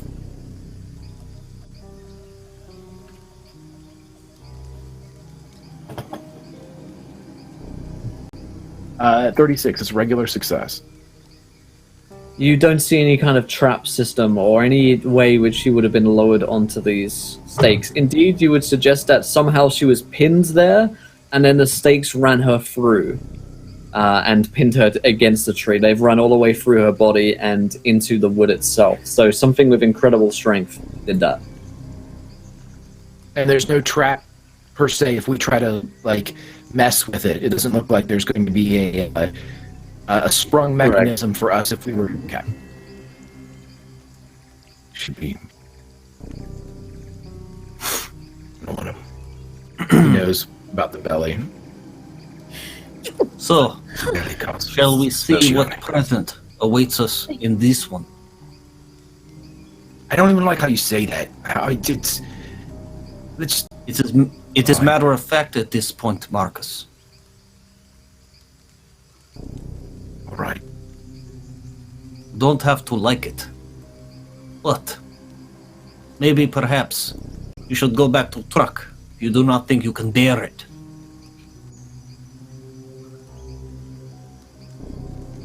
I can bear it. Then let us work. All right. And Koss like pulls his knife out. I think it's just Marcus that has to He takes roll it. me, yeah. Marcus leaves. Marcus immediately leaves. He's out. His bluff. He's out. Yeah. Alrighty. Kuskov, you cut open the form of Nera at her belly as her innards pour out, fetid and rank once again, as do a legion of the same maggots, but you would notice that these ones are bigger. These are around the size of your fist as they crawl out from her belly. They are far more well developed than the smaller ones that you found yesterday, and they just wriggle and crawl out from her stomach and onto the tree and flop onto the floor with wet, sickening sounds. Suck it, sin. There And is a good. I was just gonna say, Go ahead. as they're coming out, I mean, he's going to step and stab and try to kill as many of these things as possible. Absolutely, you can Catherine will slaughter try to them. stop some too. Yeah, they don't put up a fight as you kill them. That much is true. You just kind of stab them through their wet and gooey bodies. A kind of black, grayish goo comes away from your dagger when you stab them. Inside the cavity of her belly, you see that there is another piece of paper. Ugh. And he reaches in to pull it out. You turn it over, and you will see the faces of Marcus and Catherine Jordan on their wedding day. And it is with a horrifying realization that Catherine will notice that the wedding dress that Nera is wearing, is the same one that Catherine wore on her wedding day. Oh, I somehow knew it! And on that Catherine's point, gonna be like, fuck. that's where we're going to end tonight's episode of Masks of Nyarlathotep.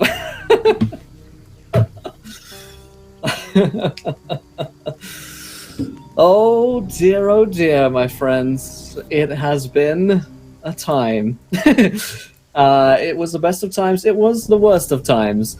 It was Call of Cthulhu here on Wednesdays 1 to 4. But that's where we're going to end it for tonight. If you enjoyed the show, let us know, my friends. Hit the follow button if you haven't joined us yet. Catch up on YouTube, on podcast. Definitely go and check out Masks yourself on chaosium.com. It's a fantastic game to play through it yourself with a couple of twists here and there for me. But man, this has been a lot of fun today. Stick around. We've got Warhammer coming up in just a few minutes' time. Engineer, thank you for the cheer. Warhammer coming up in just a few minutes' time, and we're giving away a set of tabletop loot dice, so stay with us for that. You know what, in fact, I will open that giveaway in just a minute here, but let's go around the cast and crew. Did we enjoy ourselves? Where can we find you guys online? Let's start with Greg. Greg, how was that? It was well. We're having a huge storm here, so I hope I'm not roboting, but I know my video is all messed up. Okay, so just wanted to say I love this campaign already. I love these characters. I love the pulp feel of this whole thing. Being stuck out in the jungle, there's something so like King Solomon's Mines about this whole thing that's just really endeared me to it from the jump. Really love it. Great storytelling. Always will. I just super psyched. Grimjack21502 on the Twitches and the Twitters. We're doing an undead thing on my channel on Friday, but the hell with that. Come back here on Wednesdays. It's going to be super fun. Let's do this. That's awesome. And Lindy, how was that? I'm terror laughing. This is great. I love this group so much. Wednesday is honestly the best day and the starting day of my week. As soon as you were like, oh yeah, you see a wedding dress staked to the tree, I thought to myself, like, I really hope that's not mine. Like, just really hope. What's it look like? You don't? Okay, great, fantastic. All right then. Oh man. This is so bad but good, and I can't wait to see what happens next week. In the meanwhile, you can find me online at LaughLoveLindy on Twitch and Twitter, where I will be thinking about this nonstop for the next, 6 days and 21 hours. And yeah, I do lots of Dungeons & Dragons, Call of Cthulhu, other sorts of tabletop stuff. Just check out my Twitter, and I always post when I'm going live. Amazing. And Don, how was that, my friend? To echo everything these guys said, it was awesome. I love being out in the jungle. I love the adventurous feel of everything. I really am enjoying the mystery because I feel like I have a picture of things, but like always, I know that there's like another layer and then another layer. And I feel like we've already learned, like my note list, I said this last week, it's even more true this week. My note list is crazy for this show already. With all of the characters and all the intrigue. I love that. I love everybody's characters so far too. This is a really, really cool group of characters, and I can't wait for next week. You can follow me at Donathan Fry on Twitter. If I'm up to anything, I'll post about it there. But I'm really, really looking forward to going deeper into the jungle. Awesome. Hell yeah. And Pruitt, how was that, my friend? Oh my god. I absolutely love this character. He might only last a few more sessions because, as you can tell, Kaz doesn't really have a good grasp on what he should be afraid of because he's generally one of the apex predators in wherever he goes. So we'll see how that works out for him. But everybody's character is so great. I love the interaction already. It's quite intriguing to see these relationships developed. Absolutely loved going out into the jungle with Barkus earlier in the session. That was a fun time. But yeah, I can't wait for next week. Just like everyone's here saying, like this is where it's at. This is the place to be. But you should hang out because we're going to be playing Warhammer, and then later on 7 o'clock tonight Central on the WebDM Twitch, we're going to do Unearthly Twilight's A Little Invisible Sun, that new Monty Cook hotness. So come check that out for some surrealistic fun. Also, we'll have a WebDM show, I think, at some point today, if it's not already out. I'm not sure. I'm a bad co-host of our show, but hey. Check that out over on YouTube. And come back next week where we'll, I'm sure, get a few more lines of the rhyme and have a good time. Hell yeah, awesome stuff. And last but not least, Redundant UK. I am really enjoying the horror in this one. The horror is there from the very beginning, and it is some truly horrific stuff. I have pulled faces that I have never pulled before with this. It is brilliant, and I can't wait. I feared that Lucian was going to die so early. I really did, and thankfully Don was on ball with his sword to drive it right through, and of course Greg with the pistols. But yeah, I can't wait till next week. I really want to play it now. 3 hours is just not enough. So my name is Redundant UK. I stream on Twitch, so check me out with Redundant UK, and I'm also on Twitter with Redundant UK as well. So it's quite easy to find me. Yeah. So awesome. I'll see you all next week. Awesome. Yeah, I even spooked myself a little bit with the wedding dress, but I liked it, and I like all of the creepy shit going on in this jungle. Can't wait for next week. Definitely be sure to check in next week as we will be completing our Peru chapter, and we'll be joined by a very special guest. Surprise special guest next week. So wait for that, my friends. But until next time, I'm not going to tell you anymore. Going to go play Warhammer. See you guys next time. Try and throw too many net ones. Do terrible things to your friends. Bye.